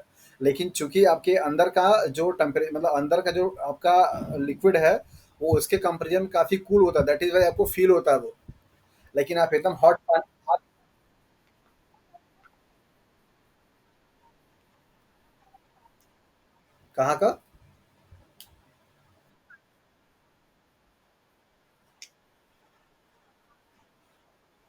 37 डिग्री सेल्सियस अगर आपके बाहर का टेम्परेचर से गर्मी ठंडी में अगर आप हैं तो ऑब्वियसली ठंडी वाले मौसम में ज़्यादा रहेगा, मतलब आपको फ़ील होगा। लेकिन वो आपको जो गर्म फ़ील हो रहा है मैं उसकी बात कर रहा हूँ। गर जो आपके इंटेस्टाइन में, स्टमक में जो लिक्विड मटेरियल है, उनका टेम्परेचर ऑप्टिमम हो चुका है, मतलब स्टेबल है। अभी जब आप इसको डालते हैं ना, तो ये आपको थोड़ा-सा अलग उससे फ़ील होता है। दैट इज़ व्हाई आपको पता चलता है कि हाँ, ठंडा पानी पीते तो भी पता चलता है और गर्म पीते तो भी पता चलता है आपको, कि हाँ, पानी हमारे इसमें इसोफेगस होकर जा रहा है।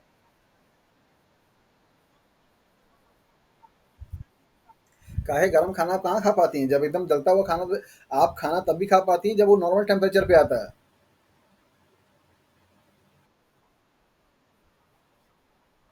हाँ?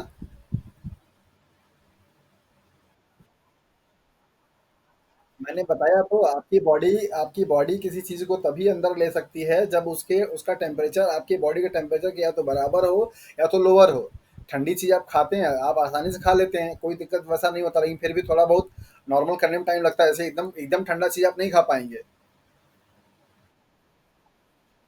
36 हाँ, 37 से ज़्यादा अगर रहेगी तो वो आपके वही होगा समोसा यहाँ से वहाँ होता रहेगा, जब तक कि पूरा सलाइवा निकल करके उसके टेम्परेचर को इवेपोरेट नहीं करा देता है। आप गरम समोसा डालिए, आपके मुँह में बहुत ढेर सारा सलाइवा निकल जाएगा।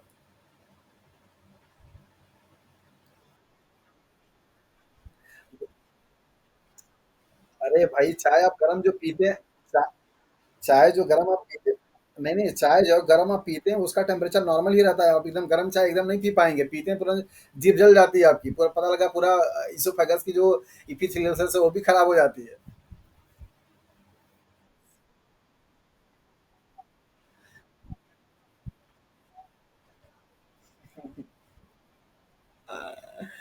ऐसा नहीं है, जो टेम्परेचर आपको लगता है कि वो 100 डिग्री है तो वो 100 डिग्री होता नहीं है। आप जब चाय जो पीते हैं, जो आपको यहाँ पे मुँह में जैसे जलता है ना, उसका टेम्परेचर थोड़ा ज़्यादा रहता है, दैट इज़ व्हाई आप कम्फर्ट फ़ील नहीं करते हैं। अब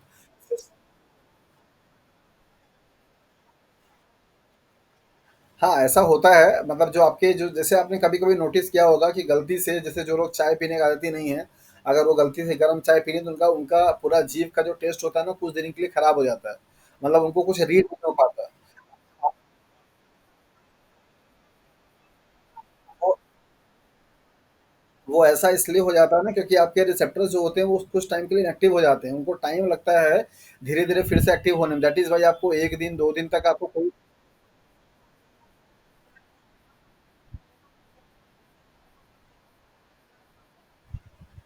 हाँ, वो हो जाता है। हाँ, अरे बिल्कुल। भाई टेम्परेचर मतलब टॉलरेट कर लेते हैं, प्रैक्टिस करने से काफ़ी सारी चीज़ें हो जाती हैं। जो लोग जैसे लोहे वाला काम करते हैं, आप उनको जाकर के देखिए, पूरा भट्टी की आग के सामने ही पूरा बैठे रहते हैं। अभी हमें और आपको बैठना होगा, पता लगा पसीना आ जाएगा, लेकिन वो बेचारे दिन भर वहीं काम करते रहते हैं, उनको दिक्कत नहीं होता। अडेप्टेशन कहीं जाता नहीं है, हर चीज़ में फॉलो होता है, चाहे वो फिजिकल कंडीशंस को बर्दाश्त करने की हो, चाहे आपकी पढ़ाई लिखाई करने की हो, चाहे कुछ भी हो, अडेप्टेशंस तो होते हैं। ओके।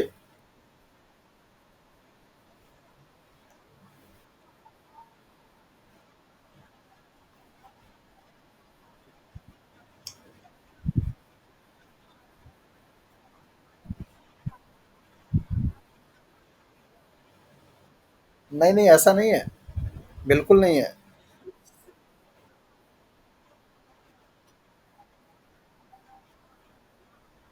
एंडोक्राइन के जो हार्मोन्स हैं वो दोनों तरीके के सिस्टम पे काम करते हैं, सेल सरफेस पे भी काम करते हैं और इंट्रासेलुलर पे भी काम करते हैं। जैसे जितने भी हार्मोन्स आपके सेक्स,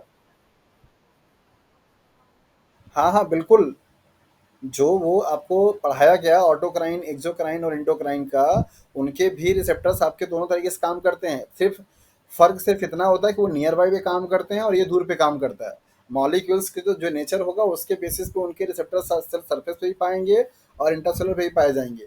वो जो तीन तरीका को बताया गया है, वो उनका एक टाइप है कि वो किस तरीके से काम कर सकते हैं। और ये जो आपको इंट्रा और सेल सरफेस पढ़ाया जा रहा है, ये रिसेप्टर के टाइप्स हैं, मैकेनिज्म है सिग्नलिंग मॉलिक्यूल्स को फॉलो कर मतलब काम करने का। तो ऐसा कुछ नहीं है कि जो ऑटोक्राइन होंगे या जो पैराक्राइन होंगे वो हमेशा सेल सरफेस वाले होंगे, जबकि इंडोक्राइन जो होगा वो आपका सरफे इंट्रासेलुलर होगा, ऐसा नहीं है।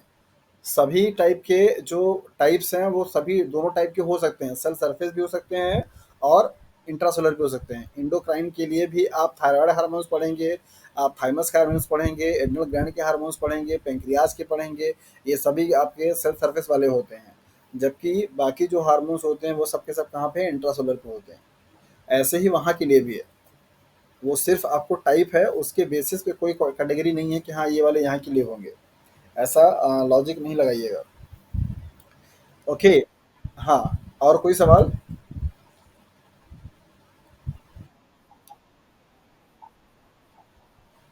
चलिए, नेक्स्ट हम लोग अब बात करेंगे features of signal transduction systems के। तो सिग्नल ट्रांसडक्शंस में इन्वॉल्व होने वाले जो आपके लिगेंड एंड रिसेप्टर्स मॉलिक्यूल्स होते हैं, उनकी कुछ प्रॉपर्टीज़ होती हैं, और उन प्रॉपर्टीज़ को यहाँ पे हम लोग देखते हैं कि क्या क्या चीज़ें वो बताता है। तो चार प्रॉपर्टी आपको यहाँ पे लिखी गई है। स्पेसिफिसिटी, जो कि आपको कई बार बताया कि इसका क्या मीन होता है। मतलब यहाँ पे आपको यही दिखाया जा रहा है इस फिगर से कि मान लीजिए कि आपके रिसेप्टर मॉलिक्यूल्स हैं, यहाँ पे दो आपके सबस्ट्रेट हैं या लिगेंड मॉलिक्यूल हैं, सिग्नलिंग मॉलिक्यूल हैं S1 और S2, दोनों का शेप क्या है, अलग अलग है। सो बेसिकली ये वाला जो कॉम्प्लीमेंट्री शेप आपको दिखाई दे रहा है, इसे कॉम्प्लीमेंट्री है। दैट मीन्स यही वाला सिर्फ आकर क्या कर सकता है, बाइंड कर सकता है, ये वाला बाइंड आपका नहीं करेगा। So specificity means what? That is the receptor molecule has a specific kind of a shape, right? And it can only bind to the complementary structure of molecule. जो भी molecule आपका इसका complementary रखेगा, उसी molecule से सिर्फ ये क्या करेगा, बाइंड करेगा। दूसरा वाला अगर complementary नहीं है तो उसको अलाउ ये नहीं करता है। तो सिग्नल ट्रांसडक्शन सिस्टम में इन्वॉल्व होने वाले रिसेप्टर्स एंड सिग्नलिंग मॉलिक्यूल्स की पहली जो प्रॉपर्टी है, दैट इज द स्पेसिफिसिटी। दूसरा यहाँ पे आपको काम बताया जा रहा है एम्पलीफिकेशन। जैसे आपने पढ़ा है, साउंड में एम्पलीफायर होते हैं कि आपके थोड़ी सी वॉइस को भी माइक लगा करके पूरा एम्पलीफाई करके पूरे हॉल को क्या करते हैं, गूंज दिया जाता है। तो मतलब वहाँ पे ये होता है कि आपके साउंड की जो फ्रीक्वेंसी है, साउंड का जो मतलब लेवल है, वो क्या किया गया, इम्प्रूव किया गया। तो वैसे ही सिग्नल ट्रांसडक्शन सिस्टम में इन्वॉल्व होने वाले सिग्नल मॉलिक्यूल और रिसेप्टर मॉलिक्यूल जो होते हैं वो भी एम्पलीफिकेशन का काम करते हैं। तो यहाँ पर आपको ये एंजाइम का एक स्ट्रक्चर दिखाया जा रहा है कि जब कोई एक एंजाइम एक्टिवेट करता है एंजाइम को, तो वो जो एंजाइम आपका होगा वो दूसरे किसी और एंजाइम को एक्टिवेट करेगा, और दूसरा वाला जो होगा तीसरे किसी को एक्टिवेट करेगा, और ऐसे ऐसे उनका जो रेट होगी वो क्या होगी, बढ़ती जाएगी। तो यहाँ पे मान लीजिए ये आपको दिखाया गया कि ये कोई सिग्नल मॉलिक्यूल है जो कि किसी एंजाइम A1 पर क्या क्या क्या करता है, काम करता है। अब ये एंजाइम 1 दूसरे वाले एंजाइम को क्या करेगा, एक्टिवेट करेगा, और ये दूसरा वाला क्या करेगा, तीसरे वाले को करेगा। तो इस तरीके से इनका जो स्ट्रेंथ होती है वो बढ़ती जाती है। तो जो लेवल ऑफ वर्क होगा या लेवल ऑफ इफेक्ट जो दिखाई देगा वो ज़्यादा दिखाई देता है। तो ऐसी प्रॉपर्टी को हम एम्पलीफिकेशन के नाम से जानते हैं। तीसरा यहाँ पे है डिसेंसिटाइजेशन या अडाप्टेशंस, मतलब कि किस तरीके से सिंगल मॉलिक्यूल्स अपने आप को क्या करते हैं, अडाप्ट करते हैं। अडाप्टेशंस का मतलब अभी आपको जस्ट बताया जा रहा है। तो यहाँ पे जैसे सपोज कि कोई अगर आपका सिंगल मॉलिक्यूल है और रिसेप्टर मॉलिक्यूल्स क्या होते हैं, एक्टिवेट हो जाते हैं, ट्रिगर हो जाता है उसका एक्टिवेट करने के लिए। तो जो उनके एक्टिवेशन से जो रिस्पॉन्स जनरेट आपकी होती है, मतलब जो भी मॉलिक्यूल्स आपका वहाँ पे होता है, वही मॉलिक्यूल्स उसके रिसेप्टर के एक्टिविटी को क्या करे, शट डाउन कर दे या स्टॉप कर दे, तो उसको आप बेसिकली डीसेंसिटाइजेशन या अडाप्टेशन बोलते हैं। अगर यहाँ पे ये वाला पाथवे चलेगा तो आप उसे बोलेंगे अडाप्टेशन, अगर ये चलेगा तो क्या बोलेंगे, डीसेंसिटाइजेशन, मतलब कि अब उसके लिए एक्टिव वो नहीं रह गई है। तो जो सिग्नल मॉलिक्यूल अभी आपका यहाँ पे इसके लिए काम कर रहा था, अगर ये वाली एक्टिविटी हो जाएगी तो बेसिकली अब इसको रीड करना क्या करेगा, बंद कर देगा। तो यहाँ पे लिखा है रिसेप्टर्स एक्टिवेशन से trigger a feedback circuit that shut off the receptors और remove it from the cell surface. मतलब ये जो आपका रिसेप्टर्स का एक्टिवेशन हो रहा है, इसके एक्टिवेशन होने से कुछ ऐसे रिस्पॉन्सेज बनते हैं या कुछ ऐसे फीडबैक रिस्पॉन्सेज ट्रिगर हो जाते हैं, जिसकी वजह से उस पूरे सर्किट को क्या करता है, शट डाउन कर देता है, बंद कर देता है, या वहाँ से रिसेप्टर मॉलिक्यूल को मूव कर देता है कि जिसकी वजह से अब इस सिग्नल को ये रीड आउट ना कर पाए और ये प्रोसेस आपका ना चल पाए। दैट इज़ वाई यहाँ पे लिखा गया है डीसेंसिटाइजेशन, मतलब अब उसके पास सेंसिटिविटी उस चीज़ के लेकर के नहीं बची हुई है। ओके। नेक्स्ट है आपका इंटीग्रेशन। इंटीग्रेशन का मतलब यही हुआ कि दोनों अलग अलग जो रिसेप्टर्स हैं, अलग अलग जो सिग्नलिंग मॉलिक्यूल्स के क्या कर रहे हैं, काम कर रहे हैं, इनका जो क्युमुलेटिव इफेक्ट होता है वो बेसिकली क्या आता है, ज़्यादा आता है, मतलब कि वो ज़्यादा अच्छे तरीके से परफॉर्म कर पाते हैं। इस प्रॉपर्टी को आप इंटीग्रेशन के नाम से जानते हैं। When two signals have opposite effect on a metabolic characteristics such as the concentration of a second messenger means X or the membrane potential Vmem, the regulate outcome result from the integration input of the both receptors। मतलब आपको यहाँ पे ये बताया जा रहा है कि दोनों जो अलग अलग सिग्नल मॉलिक्यूल्स हैं उनका अलग अलग काम है, लेकिन जब उनकी क्यूमुलेटिव इफेक्ट अगर देखी जाए तो वो बेसिकली इफेक्ट जो होता है वो ज़्यादा निकल करके आता है। तो सिग्नल ट्रांसडक्शंस में इन्वॉल्व होने वाले रिसेप्टर और लिगेंड लिगेंड जो मॉलिक्यूल्स होते हैं, वो लिगेंड मॉलिक्यूल बेसिकली उनके पास कुछ प्रॉपर्टीज़ होती हैं, स्पेसिफिसिटी की, एम्प्लीफिकेशंस की, एडाप्टेशंस या डिसेंसिटाइजेशंस की और इंटीग्रेशन की। ये प्रॉपर्टी को फॉलो करके या इस प्रॉपर्टी को कैरी आउट करके वो सेल में अलग अलग मेटाबॉलिक या अलग अलग सेमी पाथवे को परफॉर्म करते हैं। सो आपने यहाँ पे देखा कि हाँ, इंटीग्रेशन से मतलब आप ऐसे समझिए कि दो सपोज कि ये सेम काइंड के या डिफरेंट काइंड के मॉलिक्यूल्स हैं जो कि अलग अलग रिसेप्टर्स पे काम कर रहे हैं। तो यहाँ पर आपको ये बता इसका मतलब ये बताया जाता है कि दोनों अलग अलग जो काम कर रहे हैं उनकी जो इंटेंसिटी है, अगर उन दोनों को क्यूमुलेटिव कर दिया जाए, मीन्स ऐड कर दिया जाए, तो उसकी इंटेंसिटी क्या होती है, उन दोनों की इंडिविजुअल से ज़्यादा आती है, ज़्यादा इफेक्टिव होते हैं। तो ऐसे काम को बेसिकली हम लोग इंटीग्रेशन बोलते हैं। यहाँ पे जो आपको एग्जांपल दिया गया है वो दूसरा दिया गया है। एग्जांपल में आपको ये बोला जा रहा है कि हाँ, कोई दो रिसेप्टर मॉलिक्यूल हैं और दो सिग्नलिंग मॉलिक्यूल हैं जो कि एक दूसरे से अपोजिट मैनर में काम करते हैं, लेकिन उनके नेट जो रिस्पॉन्सेस है वो परफॉर्म हो पा रही, मतलब काम कर पा रहा है। लेकिन इस वर्ड का लिटरली मीन यही होता है कि जैसे मान लीजिए आप और सिद्धार्थ अलग अलग कोई काम को कर रहे हैं। तो मान लीजिए सपोज कि फॉर एग्जांपल कि मैंने एक पेपर दिया 30 क्वेश्चंस का, आप अकेले मिल करके अगर आप अकेले सॉल्व कर रहे हैं तो उस 30 में से सपोज कीजिए 15 सॉल्व कर पाएँ। सिद्धार्थ को दिया गया तो सिद्धार्थ ने अकेले उस 30 में से सपोज कीजिए 20 सॉल्व कर पाए, राइट। लेकिन जब आप दोनों लोगों को मिल करके सॉल्व करने के लिए किया गया तो आप दोनों लोगों ने 30 में से 25 क्वेश्चन सॉल्व कर लिए गए। तो इसका मतलब ये हुआ कि वो आप लोगों ने इंटीग्रेट तरीके से काम किया है, कि दोनों लोगों का जो क्यूमुलेटिव इफेक्ट है वो इंडिविजुअल इफेक्ट से क्या है, ज़्यादा है।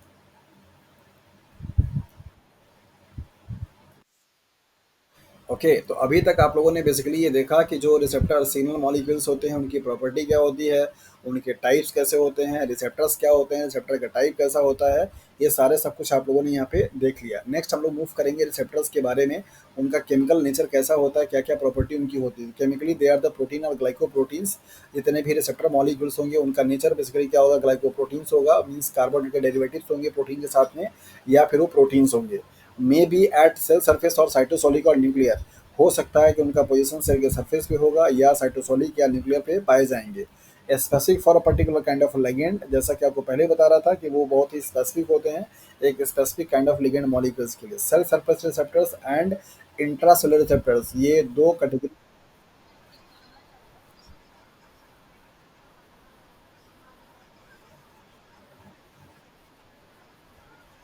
साइटोसॉल का मतलब साइटोसॉल फ्री फॉर्म में, मतलब पहले लिगेंड बाइंड करेगा, फिर उनकी सिग्नलिंग आगे आगे चलेगी उनके ऐसे माइटोकॉन्ड्रिया के इंडोप्लाज्मिक रेटिकुलम पे ऐसा कोई उनके सरफेस पे नहीं है। साइटोसॉली का मतलब साइटोप्लाज्म में फ्री फॉर्म है। ओके, रिसेप्टर मॉलिक्यूल्स को दो कैटेगरी में क्या किया गया, कैटेगराइज किया गया, डिवाइड किया गया, जो कि अभी आप पीछे वाली स्लाइड में देख करके आए हैं, सेल सरफेस के बारे में और इंट्रासेलुलर रिसेप्टर्स के बारे में। सो कौन कौन से ऐसे सिग्नल मॉलिक्यूल हैं जो कि इंटरैक्ट होंगे सेल सरफेस के रिसेप्टर से, ये बड़ा ही इंपॉर्टेंट है, इसको आप लोग याद रखिए। Epinephrine, non epinephrine, glucagons, insulin, gastrin, secretin and ACTH, adrenocorticotropic hormones, ये सभी के सभी जो मॉलिक्यूल्स हैं वो बेसिकली सेल सरफेस के रिसेप्टर्स पे क्या करते हैं, काम करते हैं। दूसरा आपको एग्जांपल दिया जा रहा है कि ऐसे मॉलिक्यूल जो कि साइटोसॉलिक या न्यूक्लियर रिसेप्टर के थ्रू क्या करेंगे, काम करेंगे, वो कौन कौन से होंगे। तो पहला तो आपका यहाँ पे है स्टेरॉयड।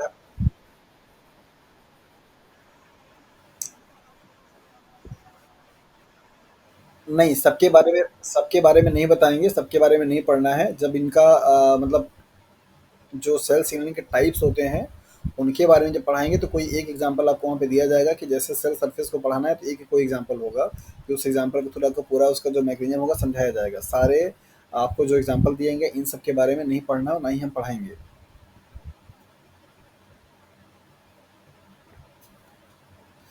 ओके। हाँ, तो कौन-कौन से ऐसे मॉलिक्यूल हैं जो कि साइटोसॉलिक या न्यूक्लियर रिसेप्टर्स के थ्रू क्या करते हैं, काम करते हैं, उनके लिए यहाँ पे आपको एग्जांपल दिया जा रहा है। पहला है स्टेरॉयड हार्मोन्स, दूसरा है एग्नोसोन्स, तीसरा है नॉन स्टेरॉयड हार्मोन्स। याद रखिएगा कि यहाँ पे सेल सरफेस के लिए हमेशा आपको एग्जांपल दिया जाता है नॉन स्टेरॉयड हार्मोन्स का, कि जितने भी हार्मोन्स आपके प्रोटीन नेचर के हैं और पेप्टाइड नेचर के हैं या अमीनो एसिड नेचर के हैं, वो सबको हम क्या बोल सकते हैं, नॉन स्टेरॉयड हार्मोन्स, या इनको हम बोल सकते हैं प्रोटीनियस, मतलब प्रोटीन नेचर के, पेप्टाइड नेचर के या अमीनो एसिड नेचर के, ये पे इस पे काम करते हैं। लेकिन न्यूक्लियर और साइटोसॉलिक रिसेप्टर्स के लिए स्टेरॉयड हार्मोन्स तो फिक्स है, क्लियर ही है। एक्सेप्शंस हैं यहाँ पे इसके लिए। नॉन स्टेरॉयड हार्मोन्स मतलब थायराइड जो हार्मोन होता है या रेटिनोइक एसिड जो हार्मोन्स होते हैं, ये दोनों हार्मोन नॉन स्टेरॉयड हार्मोन्स की कैटेगरी में आते हैं, लेकिन उसके बावजूद भी इनके लिए जो रिसेप्टर्स है वो साइटोसॉलिक और न्यूक्लियर रिसेप्टर की कैटेगरी में आते हैं। मतलब इंट्रासेलुलर रिसेप्टर के थ्रू ये दोनों हार्मोन्स आपके काम करते हैं। कौन कौन से, थायराइड और रेटिनोइक एसिड। तो इन एग्जांपल्स को बहुत अच्छे से रेड पेन से जहाँ कहीं आप नोट बनाते हैं उसको लिख लीजिएगा। ये नॉन स्टेरॉयड हार्मोन्स है, मतलब इनका नेचर ऐसा नहीं है कि ये स्टेरॉयड है, लेकिन उसके बावजूद भी ये इंट्रासेलुलर रिसेप्टर्स के थ्रू क्या करते हैं, काम करते हैं। बाकी जितने भी आपने पढ़े हैं उनको आप अच्छे से समझ लीजिए कि अगर उनका नेचर प्रोटीन है, पेप्टाइड है, अमीनो एसिड्स है, तो वो हमेशा सेल के सरफेस के थ्रू काम करेंगे। अगर उनका नेचर लिपिड है या लिपिड से डेरिवेटिव्स है तो वो हमेशा साइटोसोलिक या न्यूक्लियर रिसेप्टर के थ्रू क्या करेंगे, काम करेंगे।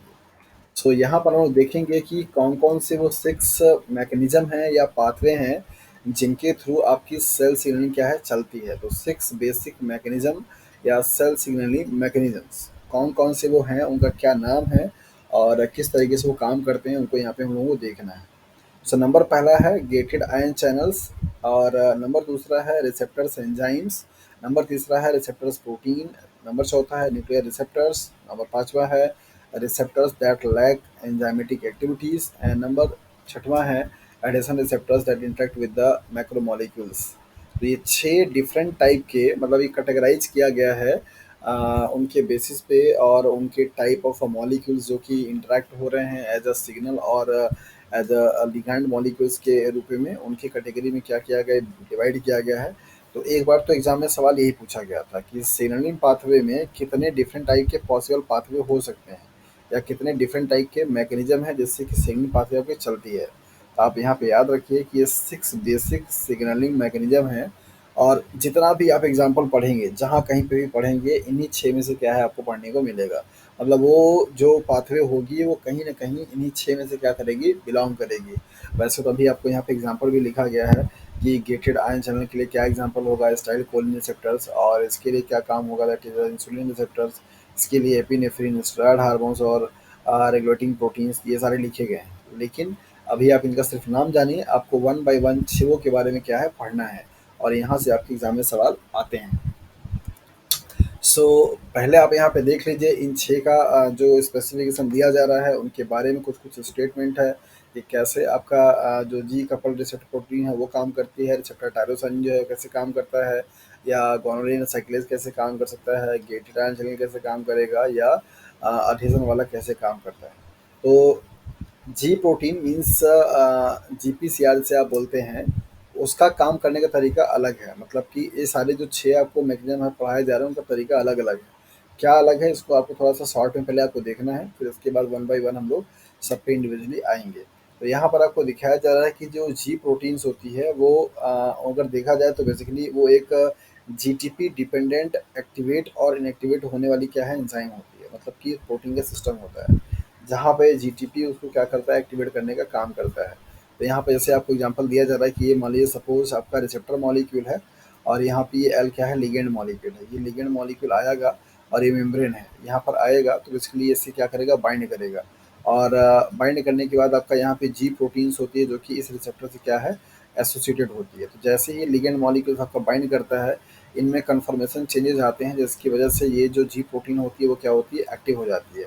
तो जब ये जी प्रोटीन्स आपकी एक्टिव होगी तो मेम्ब्रेन में पाए जाने वाले कुछ एंजाइम्स होते हैं, उन एंजाइम्स को क्या करता है, ये जाकर के बाइंड करता है और उसको भी क्या करेगा, एक्टिवेट करेगा। एक्टिवेट करेगा तो यहाँ पे प्रोसेस जो होगी आपकी चलना क्या होगी, शुरू हो जाएगी। मतलब रिस्पॉन्स क्या होते हैं आपके, एक्टिव हो जाते हैं। यही तरीका होता है जीपीसीआर के काम करने का। सेल के सरफेस रिसेप्टर्स पाए जाते हैं, लिगैंड मॉलिक्यूल्स आते हैं, उनसे बाइंड करता है। बाइंड करने के बाद उसके साथ में कुछ प्रोटीन्स होते हैं जो कि उसके डोमेन के साथ में लगे हुए होते हैं, किसके, दैट इज़ द जीपीसीआर के डोमेन से, रिसेप्टर डोमेन से। तो वहाँ पे लगे हुए होते हैं, वो आपका क्या होते हैं, एक्टिवेट हो जाते हैं। उनके एक्टिवेट होने से कुछ सर्टेन एंजाइम जो कि आपके मेम्ब्रेन में पाए जाते हैं, वो एंजाइम भी क्या होते हैं, एक्टिवेट हो जाते हैं। और जब वो एक्टिवेट होते हैं तो किसी न किसी एक प्रोसेस को क्या करते हैं, रेगुलेशन का काम करते हैं। तो ऐसे टाइप के मैकेनिज्म को बेसिकली हम लोग जीपीसीआर मीन्स जी प्रोटीन कपल्ड रिसेप्टर के नाम से जानते हैं, जो कि सेल सरफेस के रिसेप्टर में सबसे लार्जेस्ट फैमिली मानी जाती है, सबसे कॉमन, सबसे ज़्यादा स्टडी किए जाने वाले, सबसे ज़्यादा यूटिलाइज होने वाला, सबसे ज़्यादा कॉम्प्लेक्स, जो कि लार्ज कॉम्प्लेक्स बनाने वाला ये आपका प्रोटीन मॉलिक्यूल है। दूसरा है रिसेप्टर टायरोसिन काइनेज। इनके केसेस में लाइगैंड बाइंडिंग जो एक्टिविटी होती है वो एक्टिवेट करता है टायरोसिन काइनेज को, और जो कि ऑटो फॉस्फोराइलेशंस करता है, और ऑटो फॉस्फोराइलेशंस करने से डाइमराइजेशंस की प्रोसेस होती है, और जिससे कि प्रोसेस क्या होगा, आपका एक्टिवेट हो जाता है। तो रिसेप्टर टायरोसिन काइनेज का मतलब ये हुआ कि बेसिकली जो लिगैंड मॉलिक्यूल्स होते हैं उनकी जब बाइंडिंग होती है तो वो एक्टिवेट कर देते हैं टायरोसिन काइनेज को, और काइनेज जहाँ कहीं पे भी आता है आपको अच्छे तरीके से पता है कि वहाँ पे क्या होगा, फॉस्फोराइलेशन होता है। तो ऐसा करने से वहाँ पे क्या होता है, ऑटो फॉस्फोराइलेशन की प्रोसेस होती है। तो कभी कभी आपसे सवाल ये पूछा जाता है कि सेल सिग्नलिंग का कौन सा वो पाथवे है या कौन सा वो मैकेनिज्म है जिसमें ऑटो फॉस्फोराइलेशन की प्रोसेस होती है। तो आप याद रखिएगा, रिसेप्टर टायरोसिन काइनेज, आरटीके इस नाम से भी दिया जाता है, और इसको बोलते हैं जीपीसीआर, जी protein couple receptor, RTK receptor tyrosine kinase. यहाँ पर आपको दिखा, अरे यार ये वॉयस का मैं क्या करूँ, मैं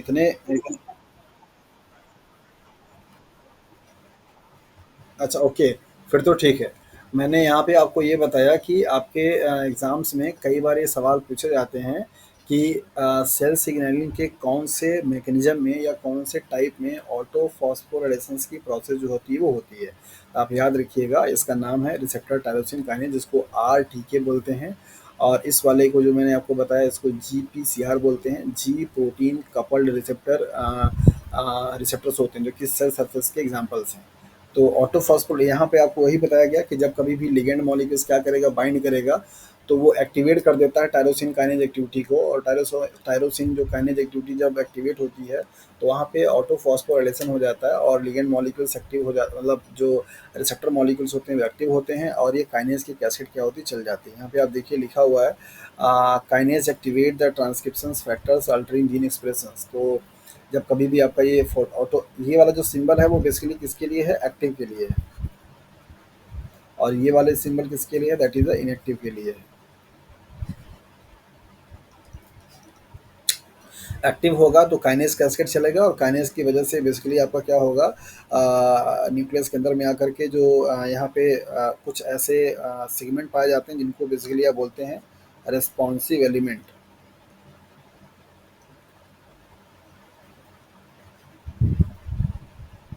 रेस्पॉन्सिव एलिमेंट, कभी कभी इनको HRE बोला जाता है, हार्मोन्स रिस्पॉन्सिव एलिमेंट।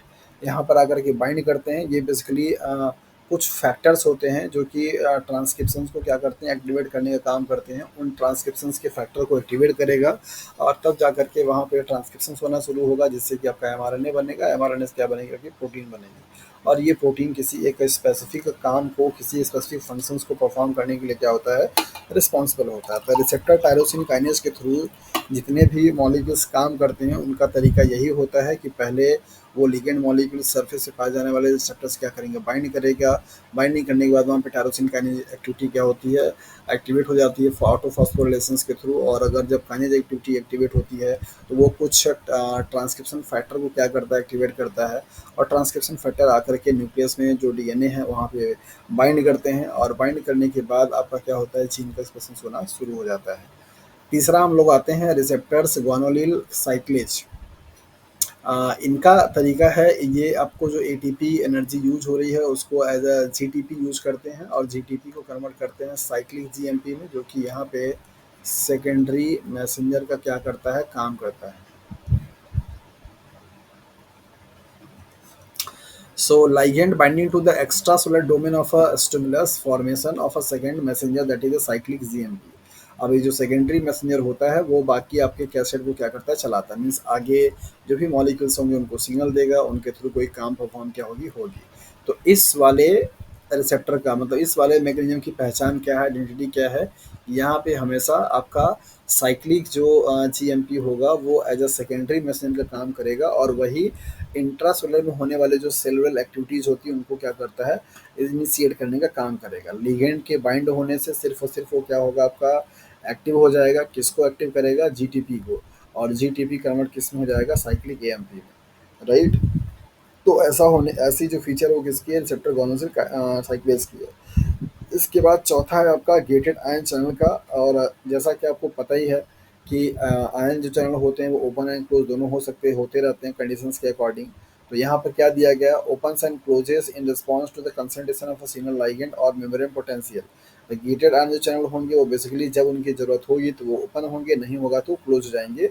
अब ये जो सिग्नल मॉलिक्यूल होंगे उनके अकॉर्डिंग क्या होगा, इनका क्लोज एंड ओपन होता हुआ दिखाई देगा। यहाँ पे आप देखिए जैसे ये लिगेंड मॉलिक्यूल है, और यहाँ पर आपको ये दिखाया जा रहा है कि ये अभी ये क्लोज स्टेज में है, फिर यहाँ पे ये बाइंड करेगा तो कन्फर्मेशन आपके क्या होंगे, चेंज हो जाएंगे, फिर इसके बाद आयंस क्या होगा, आपका जाना शुरू कर जाएगा। तो ये लिगेंड के मॉलिक्यूल के बाइंड करने के बाद आपका जो गेटेड आयन चैनल है वो क्या होगा, ओपन हो गया, जिससे कि आयंस जो भी स्पेसिफिक आयन था वो क्या करेगा, अंदर जाना शुरू करेगा और अपना काम करेगा। नेक्स्ट आपको है यहाँ पे अडेशन रिसेप्टर्स, जिसमें इंटीग्रीन के बारे में आपको बताया जाता है पढ़ने के लिए। और उसके लिए क्या है कि जो मॉलिक्यूल्स होते हैं बाइंड करेंगे molecules in the extra cellular matrix and change conformation thus altering its interaction with the cytoskeleton. तो लिगेंड मॉलिक्यूल जो होते हैं वो बाइंड करते हैं और इसके बाद कन्फर्मेशन को चेंज करने के लिए चेंजेज होते हैं, और जो कि साइटोस्केलेटन के जीन को एक्सप्रेशन कराता है, और जहाँ पे आपके प्रोटीन्स का क्या होगा, फॉर्मेशन होगा।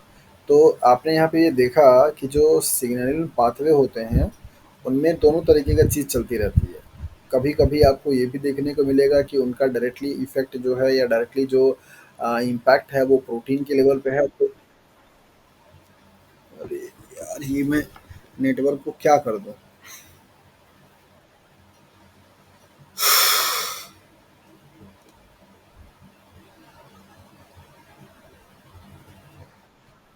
हेलो,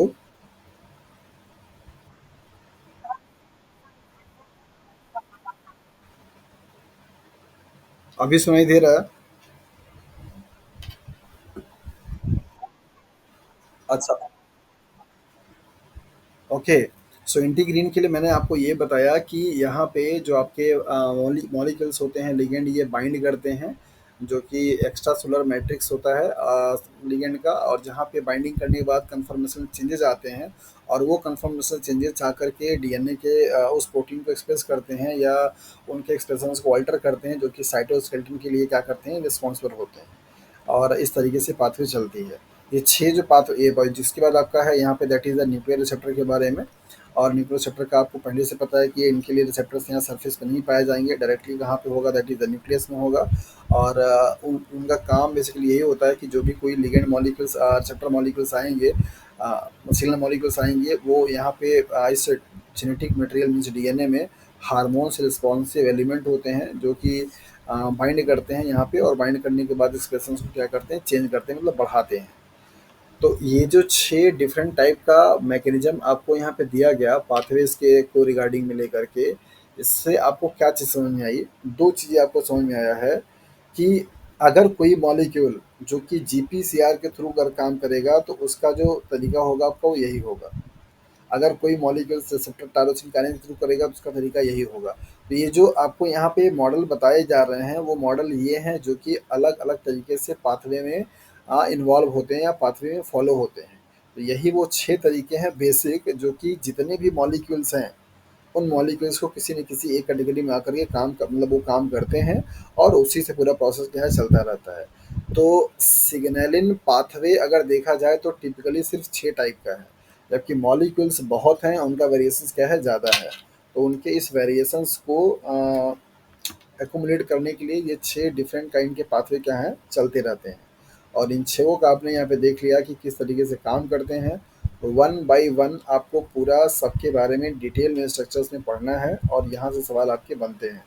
जिसमें से सबसे ज़्यादा जो आपका इम्पोर्टेंट है, दैट इज़ द जीपीसीआर को लेकर के, जी प्रोटीन कपल रिसेप्टर प्रोटीन्स को लेकर के, यहाँ से आपको बहुत सारे क्वेश्चंस बनते हैं, और बहुत सारे सवाल आपसे पूछे जाते हैं। तो अभी आप देखिए कि पहले अभी जो मैंने समझाया, इस फिगर में कहीं भी किसी को कुछ दिक्कत है, कोई प्रॉब्लम है, तो आप उसको पूछ लीजिए।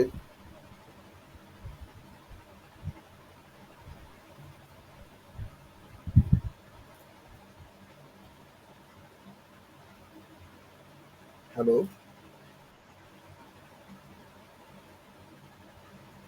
आगे बढ़ें।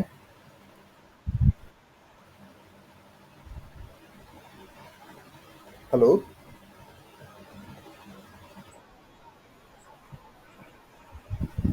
रिसेप्टर टायरोसिन काइनेज में आपको ये बताया गया कि जब लिगैंड मॉलिक्यूल्स रिसेप्टर से बाइंड करता है, तो एक्टिवेट करता है टायरोसिन काइनेज एक्टिविटी को। ऐसा करने के लिए ये दोनों जो लिगैंड मॉलिक्यूल्स होते हैं, उनका मतलब जो डोमेन्स होते हैं, उनका ऑटो फॉस्फोराइलेशन होता है। यहाँ पे आप देखिए, ये दोनों अभी इनएक्टिव फॉर्म में हैं, जो कि ऐसे सेपरेट हैं।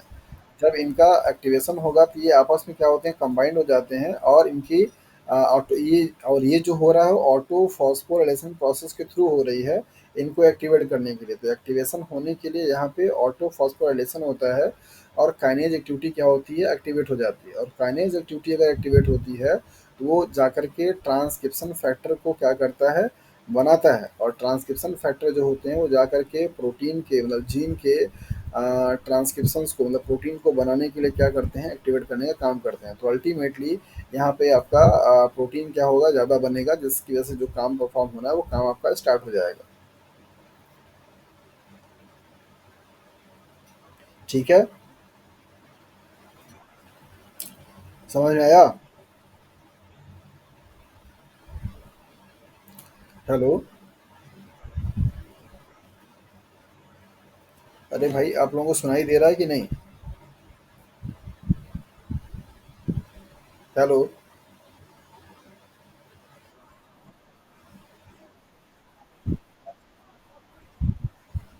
अच्छा, लेकिन मुझे,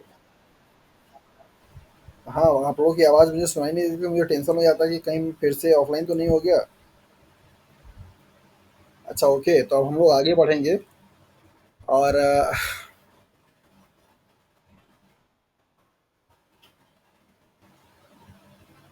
ओके। सो इंट्रासेलुलर जो रिसेप्टर्स होते हैं उनकी कुछ प्रॉपर्टीज़ होती हैं, कहाँ-कहाँ पे क्या-क्या चीज़ हो सकता है, इसको आप यहाँ पे ध्यान ध्यान से देख लीजिए। इनका नेचर जो है वो प्रोटीन हो सकता है, और ये इनकी लोकेशन जो है वो साइटोसॉल में हो सकती है या न्यूक्लियस में हो सकता है, दोनों जगह पे इनके पाए जा सकते हैं। और ये बिलोंग करते हैं न्यूक्लियर रिसेप्टर सुपर फैमिली से। और रिसेप्टर्स लाइगेंड का जो कॉम्प्लेक्स होता है, जब फॉर्मेशन होता है तो कंट्रोल करता है एक्टिविटी को जो कि रिस्पॉन्सिव जीन के लिए होती है। मतलब जब कभी भी आपके इंट्रासेलुलर सिग्नल मॉलिक्यूल्स उनके कॉम्प्लीमेंट्री रिसेप्टर मॉलिक्यूल से बाइंड करता है, तो वहाँ पे बेसिकली रिस्पॉन्स करता है, मतलब कि जीन को एक्सप्रेशंस वाली एक्टिविटी क्या होती है, रिस्पॉन्स होती है। जीन क्या होते हैं आपके, एक्सप्रेस आउट हो जाते हैं। Nuclear receptors are family of a transcription factor that regulate transcriptions. Nuclear जो रिसेप्टर्स होते हैं वो बेसिकली ट्रांसक्रिप्शन फैक्टर की फैमिली होती हैं, और वो बेसिकली एक किसी भी डीएनए मतलब पार्ट का डीएनए को क्या करता है, ट्रांसक्राइब करने का काम करेगा, मतलब वहाँ पे प्रोटीन्स का लेवल क्या होगा, बढ़ेगा। और इंट्रासेलुलर जो रिसेप्टर्स होते हैं can regulate both negatively and positively, मतलब किसी भी जीन के एक्सप्रेशंस को बढ़ा भी सकते हैं और किसी भी जीन के एक्सप्रेशंस को कम भी कर सकते हैं, according to the situations and need of the that cell. जैसा उस सेल्स की ज़रूरत होगी, चाहे अगर जीन के एक्सप्रेशंस को बढ़ाना होगा या कम करना होगा, दोनों ही काम वो क्या कर सकता है, कर सकता है इंट्रासेलुलर रिसेप्टर्स में पाए जाने वाले न्यूक्लियर रिसेप्टर जो होते हैं। तो बेसिकली न्यूक्लियर रिसेप्टर जो होंगे वो क्या है, ट्रांसक्रिप्शन फैक्टर होते हैं, और उनका इस तरीके से काम होता है जीन के एक्सप्रेशन को कराने के लिए। न्यूक्लियर जो रिसेप्टर्स होते हैं वो क्या हैं, एन टर्मिनल एक्टिवेशंस डोमेन, उनके पास क्या होता है, तीन चीज़ें होती हैं उनके पास। नंबर पहला होता है एन टर्मिनल एक्टिवेशन डोमेन। दूसरा central DNA binding domain, DBD बोला जाता है। तीसरा C terminal ligand binding domain, LBD. तो इस वाले डोमेन को बेसिकली ए डैश बी के नाम से भी जाना जाता है। तो उनके पास ये तीन डोमेन होता है। अगर कोई न्यूक्लियर रिसेप्टर का अगर हम लोग बात करें तो यहाँ पे आप देख सकते हैं कि ए बी होगा, दूसरा आपका क्या होगा, that is the D B D होगा, और तीसरा क्या होगा, दैट इज़ द एलबीडी होगा। ये तीन आपके डोमेन क्या होते हैं, पाए जाते हैं किसी भी न्यूक्लियर रिसेप्टर्स में। एक पहला टर्नल एक्टिवेशन डोमेन, दूसरा central binding DNA binding domain, तीसरा टर्नल लाइगेंड बाइंडिंग डोमेन। तो ये तीन पार्ट आपके क्या होते हैं, पाए जाते हैं। And terminal domains contain transcription activation domain. ये जो आपका ये पहला वाला है जिसको कि आपने एंड टर्मिनल एक्टिवेशन डोमेन बोला है, ये ट्रांसक्रिप्शन फैक्टर को या ट्रांसक्रिप्शंस को एक्टिवेट करने वाले डोमेन को क्या करता है, कंटेन करता है। तो ये बड़ा इंपॉर्टेंट पॉइंट है। ये पूछा जाता है कि न्यूक्लियर रिसेप्टर्स का कौन सा पार्ट है या कौन सा डोमेन है जो कि ट्रांसक्रिप्शन फैक्टर को एक्टिवेट करने वाले डोमेन को कंटेन करता है। ओके, तो यहाँ पर आप देख सकते हैं न्यूक्लियर का मतलब कि इंट्रासेलुलर रिसेप्टर्स का लोकेशंस कहाँ-कहाँ पे हो सकता है। जैसे आपने यहाँ पे देखा कि ये साइटोप्लाज्म है, तो साइटोप्लाज्म हो सकता है। दूसरा आपने यहाँ पे देखा कि ये न्यूक्लियस में हो सकता है। तो सिग्नल मॉलिक्यूल जो आपका यहाँ पर आता है, तो साइटोप्लाज्म में जो रिसेप्टर्स होते हैं, मान लीजिए वो उससे क्या करेगा, बाइंड करेगा। फिर रिसेप्टर लाइगेंड जो मॉलिक्यूल्स होते हैं वो डायरेक्टली इस न्यूक्लियर पोर के थ्रू क्या करते हैं, पास होते हैं। पास होकर के कहाँ पर आते हैं, डीएनए पर। यहाँ पे क्या करते हैं, बाइंड करते हैं। तो बाइंडिंग करने के बाद या तो ये इसके जीन के एक्सप्रेशंस को, मतलब जीन एक्सप्रेशन को क्या करेंगे, कम कर सकते हैं। जीन एक्सप्रेशन को क्या करेंगे, कम कर सकते हैं, या एक्सप्रेशंस को ज़्यादा कर सकते हैं, बढ़ा भी सकते हैं और कम भी कर सकते हैं। तो ये है आपके इंट्रासेलुलर रिसेप्टर्स का फिगर, जहाँ पर आप देख पा रहे हैं कि ये साइटोप्लाज्म में है और इसके बाद आपका यहाँ पे न्यूक्लियस में दिखाई दे रहा है। सो यहाँ पर जिस डोमेन की जी हाँ, दोनों जगह पे पाए जा सकते हैं। अलग जो आपके इंट्रासोलर रिसेप्टर्स होते हैं, उनके कुछ मॉलिक्यूल्स के लिए रिसेप्टर साइटोप्लाज्म में पाए जाते हैं और कुछ के लिए आपका न्यूक्लियस से पाया जाता है। दैट इज़ वाई मैं बार-बार ये बोल रहा हूँ कि इंट्रासोलर जो प्रोटीन्स होंगे या जो भी आपके रिसेप्टर्स होंगे, उनका जो लोकेशन होगा वो सेल्स में न्यूक्लियस में 2 जगह पे हो सकता है। या तो साइटोप्लाज्म में होगा और या तो फिर क्या होगा, न्यूक्लियस के अंदर, मतलब न्यूक्लियस में होगा। तो इस तरीके से आप करना है।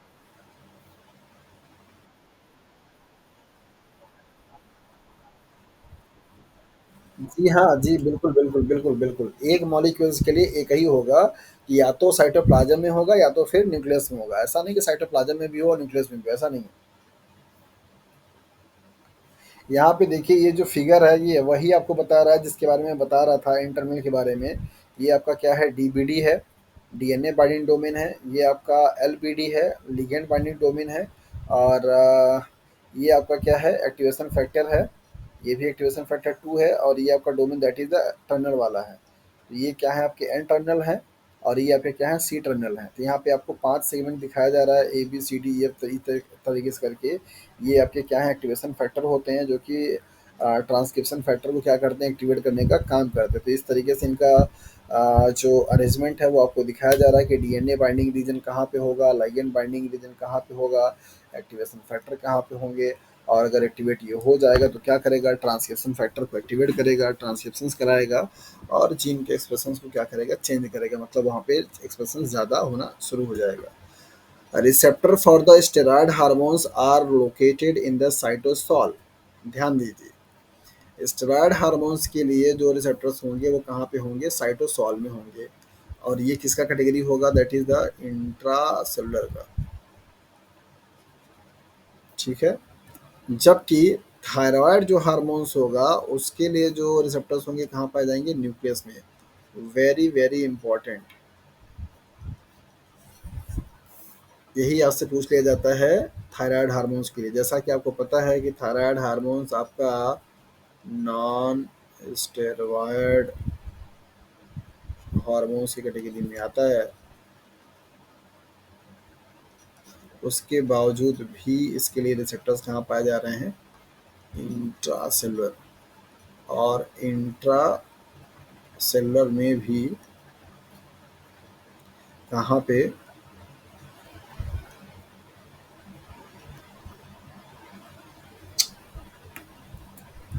इंट्रासेलुलर में भी कहाँ पे,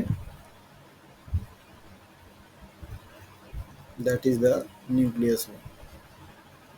एग्जैक्ट लोकेशन और कॉन्सेप्ट पता होना बहुत ज़रूरी है। यही सारे पॉइंट आपके एग्जाम में सवाल बन करके आते हैं तो गलतियाँ हो जाती हैं। आपको मैं कई बार ये बात बता रहा हूँ कि इंट्रासेलुलर में दो चीज़ें होंगी, साइटोप्लाज्म और इसके बाद न्यूक्लियस। सेल सरफेस के लिए अलग रहेगा। और स्टेरॉयड हार्मोन्स के अलावा नॉन स्टेरॉयड हार्मोन्स भी। हाँ, हाँ, न्यूक्लियर प्लाज्म में, न्यूक्लियर न्यूक्लियर पोर से अंदर आता है लिगेंड मॉलिक्यूल और वहाँ पे न्यूक्लियर प्लाज्म में पाए जाते हैं। उन रिसेप्टर्स को बेसिकली एक नाम दिया जाता है जिसको आप बोलते हैं hormones responsive element.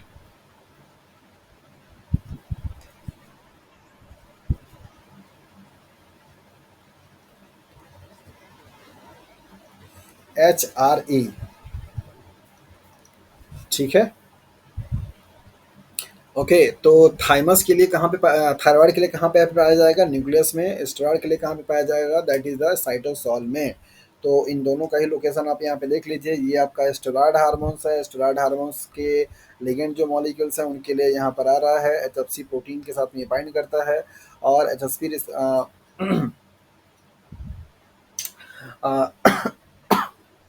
SSP protein के साथ में बाइंड करेगा। ये आपका क्या है, रिसेप्टर्स है। तो स्टेरॉयड हार्मोन रिसेप्टर यहाँ पे बाइंड करेगा कॉम्प्लेक्स के साथ में। और तब जाकर के आपका एसएसपी प्रोटीन यहाँ पे हट जाएगा। फिर आपका यहाँ पे ये लिगेंड मॉलिक्यूल्स आ करके हार्मोन्स रिस्पॉन्सिव एलिमेंट के साथ में क्या करेगा, जुड़ करके इस पे काम करेगा। तो इनके लिए रिसेप्टर्स कहाँ पे पाया जा रहा है, दैट इज द साइटोसॉल में। किसके लिए, स्टेरॉयड हार्मोन्स के। तो पहला जो लाइन मैंने लिखा था उसके लिए फिगर नंबर 1 है। इसके लिए फिगर नंबर आपका 2 है। ये थायराइड हार्मोन्स हैं। डायरेक्टली न्यूक्लियर पोर्ट से क्या करेंगे, पास करेंगे और यहाँ पर आकर क्या करते हैं, डायरेक्टली इस डीएनए में क्या करते हैं, बाइंड करते हैं। और इसके बाइंड करने के बाद इनका जो एक्सप्रेशन होगा वो क्या करेंगे, अल्टर करेंगे। तो ये किसके लिए है, दैट इज थायराइड हार्मोन्स के लिए। तो आपका रिसेप्टर्स कहाँ पे हो सकता है, न्यूक्लियस में हो सकता है और साइटोसॉल में भी हो सकता है। और यही दोनों एग्जाम्पल आपसे पूछे जाते हैं कि इनके लिए रिसेप्टर्स कहाँ पे पाए जाएंगे। सबसे ज़्यादा जो गलती होती है वो यहाँ पे, ये वाले पे। थायराइड हार्मोन्स आपका बेसिकली स्टेरॉयड हार्मोन्स की कैटेगरी में नहीं आता। तो बच्चों के दिमाग में ये बात बनी रहती है कि स्टेरॉयड हार्मोन्स तो इंट्रासेलुलर होगा और थायराइड हार्मोन तो लिपिड है नहीं, तो इसके लिए क्या होगा, सेल सरफेस पे होगा। और सेल सरफेस पे आपको ऑप्शन पे वहाँ पे मिलेगा। तो बड़े ही कॉन्फिडेंस से बच्चे लगा करके चले आते हैं और अपनी बात को इस बात की तसल्ली देते हैं कि नहीं, हमने मेरा जो क्वेश्चंस किया है वो बहुत ही सही किया हुआ है, एकदम सही है मेरा, उसमें कोई दो राय नहीं है। और मालूम चलता है आंसर के मिलाने के बाद कि जिसमें दो राय नहीं थी उसमें पांच राय हो गई। तो वो सारा सवाल आपका गलत हो गया। आप लोग सब लोग हैं या चले गए?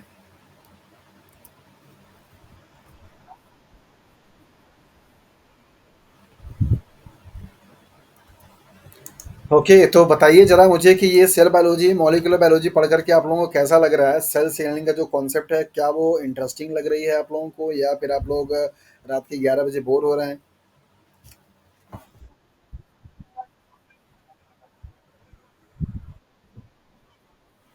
अच्छा, आप लोग जितने लोग यहाँ पे जुड़े हुए हैं, कितने लोग ऐसे हैं जिनका कि फर्स्ट टाइम पे इन सारे टॉपिक्स का एक्सपोजर हो रहा है, मतलब इससे पहले नहीं पढ़ा है?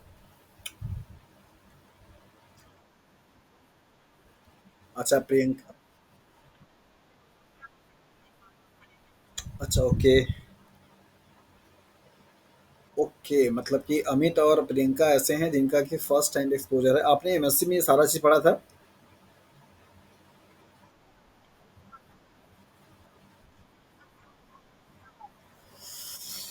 ओके। सो अब हम लोग पढ़ेंगे सेल सरफेस रिसेप्टर्स के बारे में, और जिनमें आपको अलग अलग जो उनके रिसेप्टर्स हैं उनके बारे में आपको पढ़ाया जाएगा। तो अभी तक आप लोगों ने देखा कि सेल सिग्नलिंग का कॉन्सेप्ट क्या है, क्या उनका मैकेनिज्म है, क्या उनके टाइप्स हैं, किस तरीके से वो काम करते हैं। इंट्रासोलर के लिए आपको दो जो इम्पॉर्टेंट एग्जाम्पल थे, थायराइड हार्मोन्स का, मतलब थायराइड हार्मोन्स का और स्टेरॉयड हार्मोन्स का, ये दोनों ही आपको पढ़ा दिया, बता दिया कि वहाँ पे सबसे ज़्यादा कन्फ्यूजन कहाँ से होगा। सो नेक्स्ट हम लोग पढ़ेंगे सेल सरफेस स्ट्रक्चर्स के बारे में। ये प्रेजेंट होते हैं सारे, मतलब जो सेल्स होंगे उनके सरफेस पे प्रेजेंट होते हैं।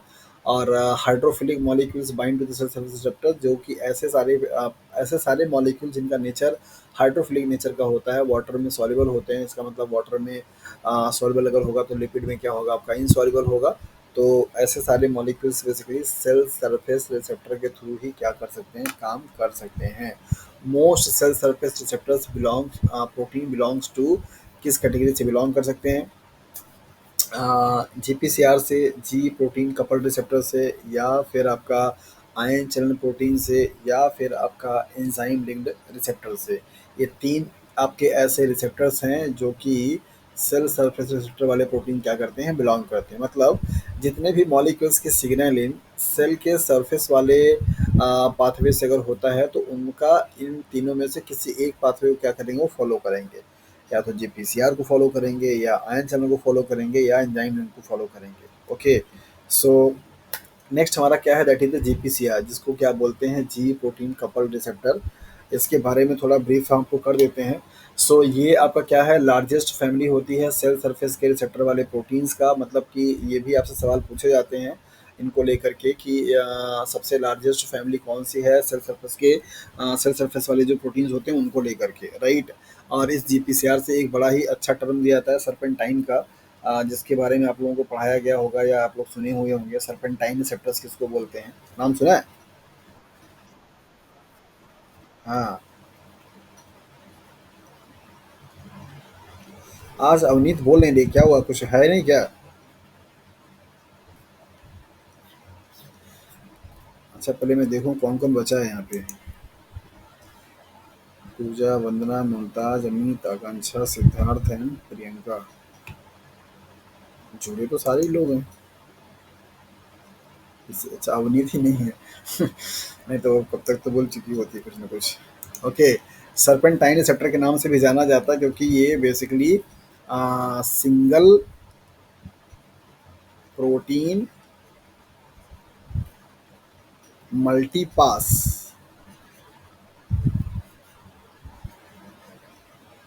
रिसेप्टर के नाम से भी जाना जाता है। सर्पेंटाइन का मतलब 7 टाइम पास आउट।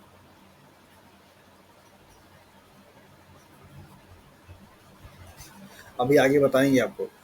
तो जीपीसीआर को लेकर के आपको जो सवाल पूछे जाते हैं वो यही होता है, पहला कि लार्जेस्ट फैमिली कौन सी है, तो ये इसके लिए स्टेटमेंट है, आप इसको ध्यान से समझिए। GPCR present in all eukaryotes, जितने भी आपके यूकैरियोट्स होते हैं सब में प्रेजेंट होता है, प्लांट या एनिमल्स की कैटेगरी में। और इनके थ्रू मतलब जीपीसीआर के थ्रू काम करने वाले जो मॉलिक्यूल्स होंगे वो क्या-क्या हो सकते हैं। न्यूरो हार्मोन्स हो सकते हैं, न्यूरोपेप्टाइड हो सकता है, पेप्टाइड हार्मोन्स हो सकते हैं, ये सारे मॉलिक्यूल आपका क्या करेंगे इसके थ्रू काम करेंगे। और ये इनके थ्रू जो सिग्नलिंग चलती है वो किसके-किसके लिए चलती है, स्मेल के लिए, लाइट के लिए, टेस्ट के लिए। आप कोई खाना खाते हैं, मीठा खाते हैं, समोसा खाते हैं, उसकी जो टेस्ट आती है तो आप समझ जाना कि आपका जीपीसीआर वहाँ पे काम कर रहा है। अब जब कभी भी आप समोसा खाइए तो आप समझिए कि जीपीसीआर मॉलिक्यूल हमारा एक्टिव होने वाला है। अगर आपको कहीं पे अच्छी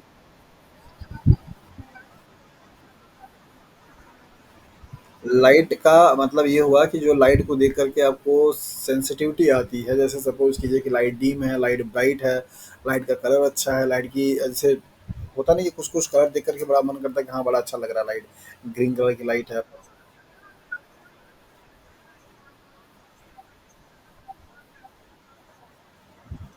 हाँ, लाइट के लिए, अरे भाई लाइट के लिए आपने पढ़ा है rod sales and cone cells के बारे में, पढ़ा है?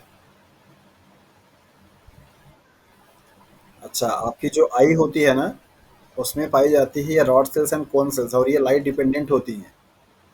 इनका जैसे जैसे रॉड जो सेल्स होती है वो बेसिकली नाइट में देखने के लिए होती है, और कोन जो सेल्स होती है वो डे टाइम पे देखने के लिए रिस्पॉन्सिबल होती हैं, और ये लाइट के डिपेंडेंट में होती हैं। जैसे लाइट जहाँ पे नहीं रहेगी वहाँ पे आपका रॉड सेल्स क्या होगा, एक्टिव हो जाएगा। आपका आपने देखा होगा कि जब कभी भी आप अपने रूम से जो कि डार्क रहता है, अंधेरा रहता है, वहाँ से निकल करके जब आप अचानक बाहर जाते हैं तो कुछ सेकंड के लिए आपकी आंखें चौधार एकदम चौक जाती हैं, मतलब आप सही से देख नहीं पाते हैं। या जब आप कभी दोपहर में एकदम कड़ी धूप से जब आप आते हैं बाहर से और अपना रूम खोलते हैं, लाइट आपकी बंद रहती है तो आपको उस रूम में कुछ दिखाई नहीं देता है। कुछ सेकंड के बाद आप धीरे-धीरे देखते हैं कि आपको वहाँ पे उसी लाइट में सारी चीज़ें विज़िबल होना शुरू हो जाती हैं। जानते हैं ऐसा क्यों?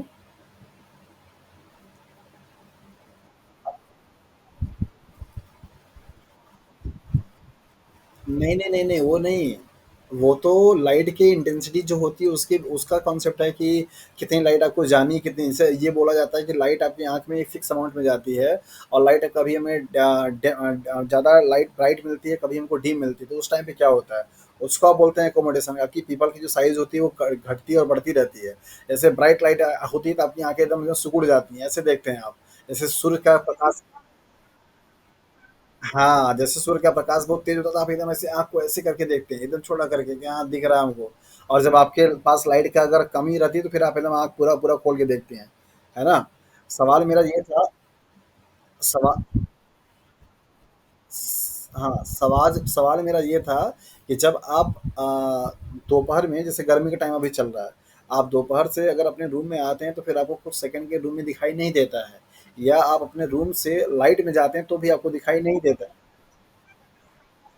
तो वहाँ पे यही यही होता है कि ये स्विचिंग होती है यहाँ पे, रॉड सेल्स का स्विचिंग होता है कोन सेल में, या कोन सेल का स्विचिंग होती है रॉड सेल्स में। अगर आपने डार्क से लाइट में जाना है तो डार्क के टाइम में, मतलब कि नाइट के टाइम पे आपकी रॉड सेल्स क्या थी, एक्टिव थी, और आप अचानक से अगर लाइट में चले गए तो इस सेल्स को एक्टिव होने में और इस सेल्स को इनएक्टिव होने में जो कुछ सेकंड का टाइम लगता है, उतने टाइम तक आपको चीज़ें सही से आप नहीं देख पाते हैं।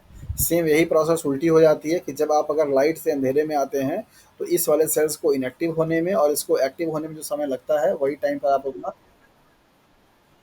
हाँ, ये हाँ, रॉड सेल्स का और कोन सेल का एक्टिवेशन एंड इनएक्टिवेशन बोला जाता है इसको। एक्टिवेशन ऑफ रॉड सेल्स या इनएक्टिवेशन ऑफ कोन सेल्स। हाँ, जैसे जो आप कलर देख पाते हैं लाइट के प्रेजेंस में होने वाली जितनी भी एक्टिविटीज हैं वो आपको कोन सेल से दिखाई देता है। जो उल्लू होता है उसमें रॉड सेल की संख्या ज़्यादा होती है, उसमें कोन सेल्स नहीं होता, दैट इज वाई वो दिन में नहीं देख पाता है। आप बोलते हैं ना कि किसी को कह रहे एकदम उल्लू हो गए हो क्या, उल्लू मतलब बेचारा एकदम वही है कि उसको समझ नहीं आ रहा दिन में कि क्या हो रहा है क्या नहीं हो रहा है ना? रात में उस वो बड़ा एक्टिव हो जाता है। उसको मालूम नहीं चल पाता कि हाँ क्या हो रहा है क्या नहीं। से किसी के जब कोई उल्लू टाइप का बच्चा रहता है तो बोलते हैं ना, ये उल्लू है क्या एकदम से। तो उल्लू का मतलब वही है कि उसको समझ में नहीं आ रहा बेचारे को दिन में क्या हो रहा है, तो उसके उसके आँख में मतलब जो रेटिनल सेल्स होती हैं उनमें आप उसके कोन सेल्स की कमी होती है, कोन सेल्स कम होता है। उसमें रॉड सेल्स ज़्यादा होती हैं। हमारी बॉडी में रॉड रॉड सेल्स कम होती, कोन सेल्स ज़्यादा होता है। दैट इज़ वाई हम लोग रात में बहुत अच्छे से देख नहीं पाते, हमको लाइट चाहिए होती देखने के लिए।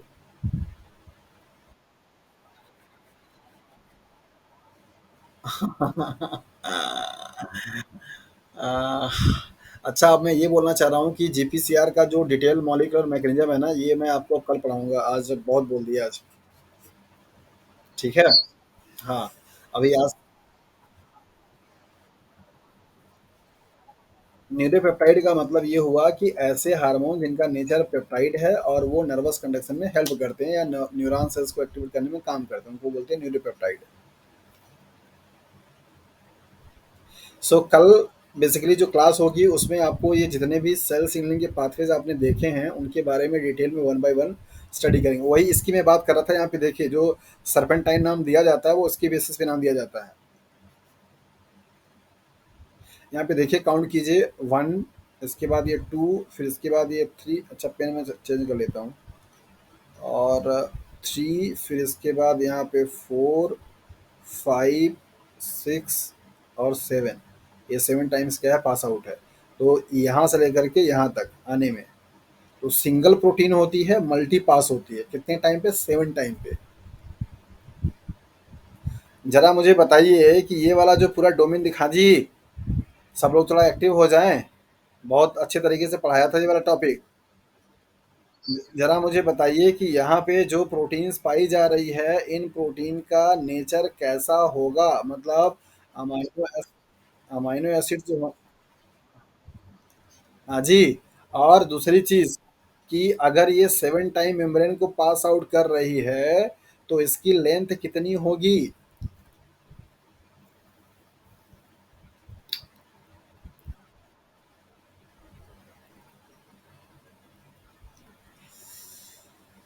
आपको मालूम है कि आपके इस मेम्ब्रेन का डायमीटर जो होता है वो लगभग 75 एंगस्ट्रॉम माना जाता है। ठीक है।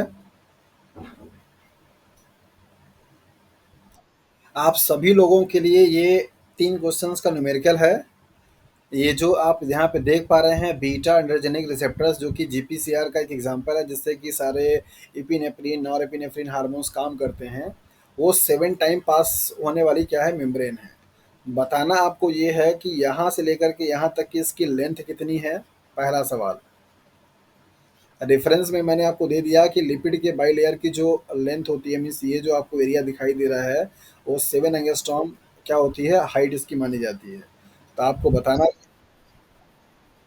दूसरा सवाल आपको बताना है, number of total amino acids, number of total amino acids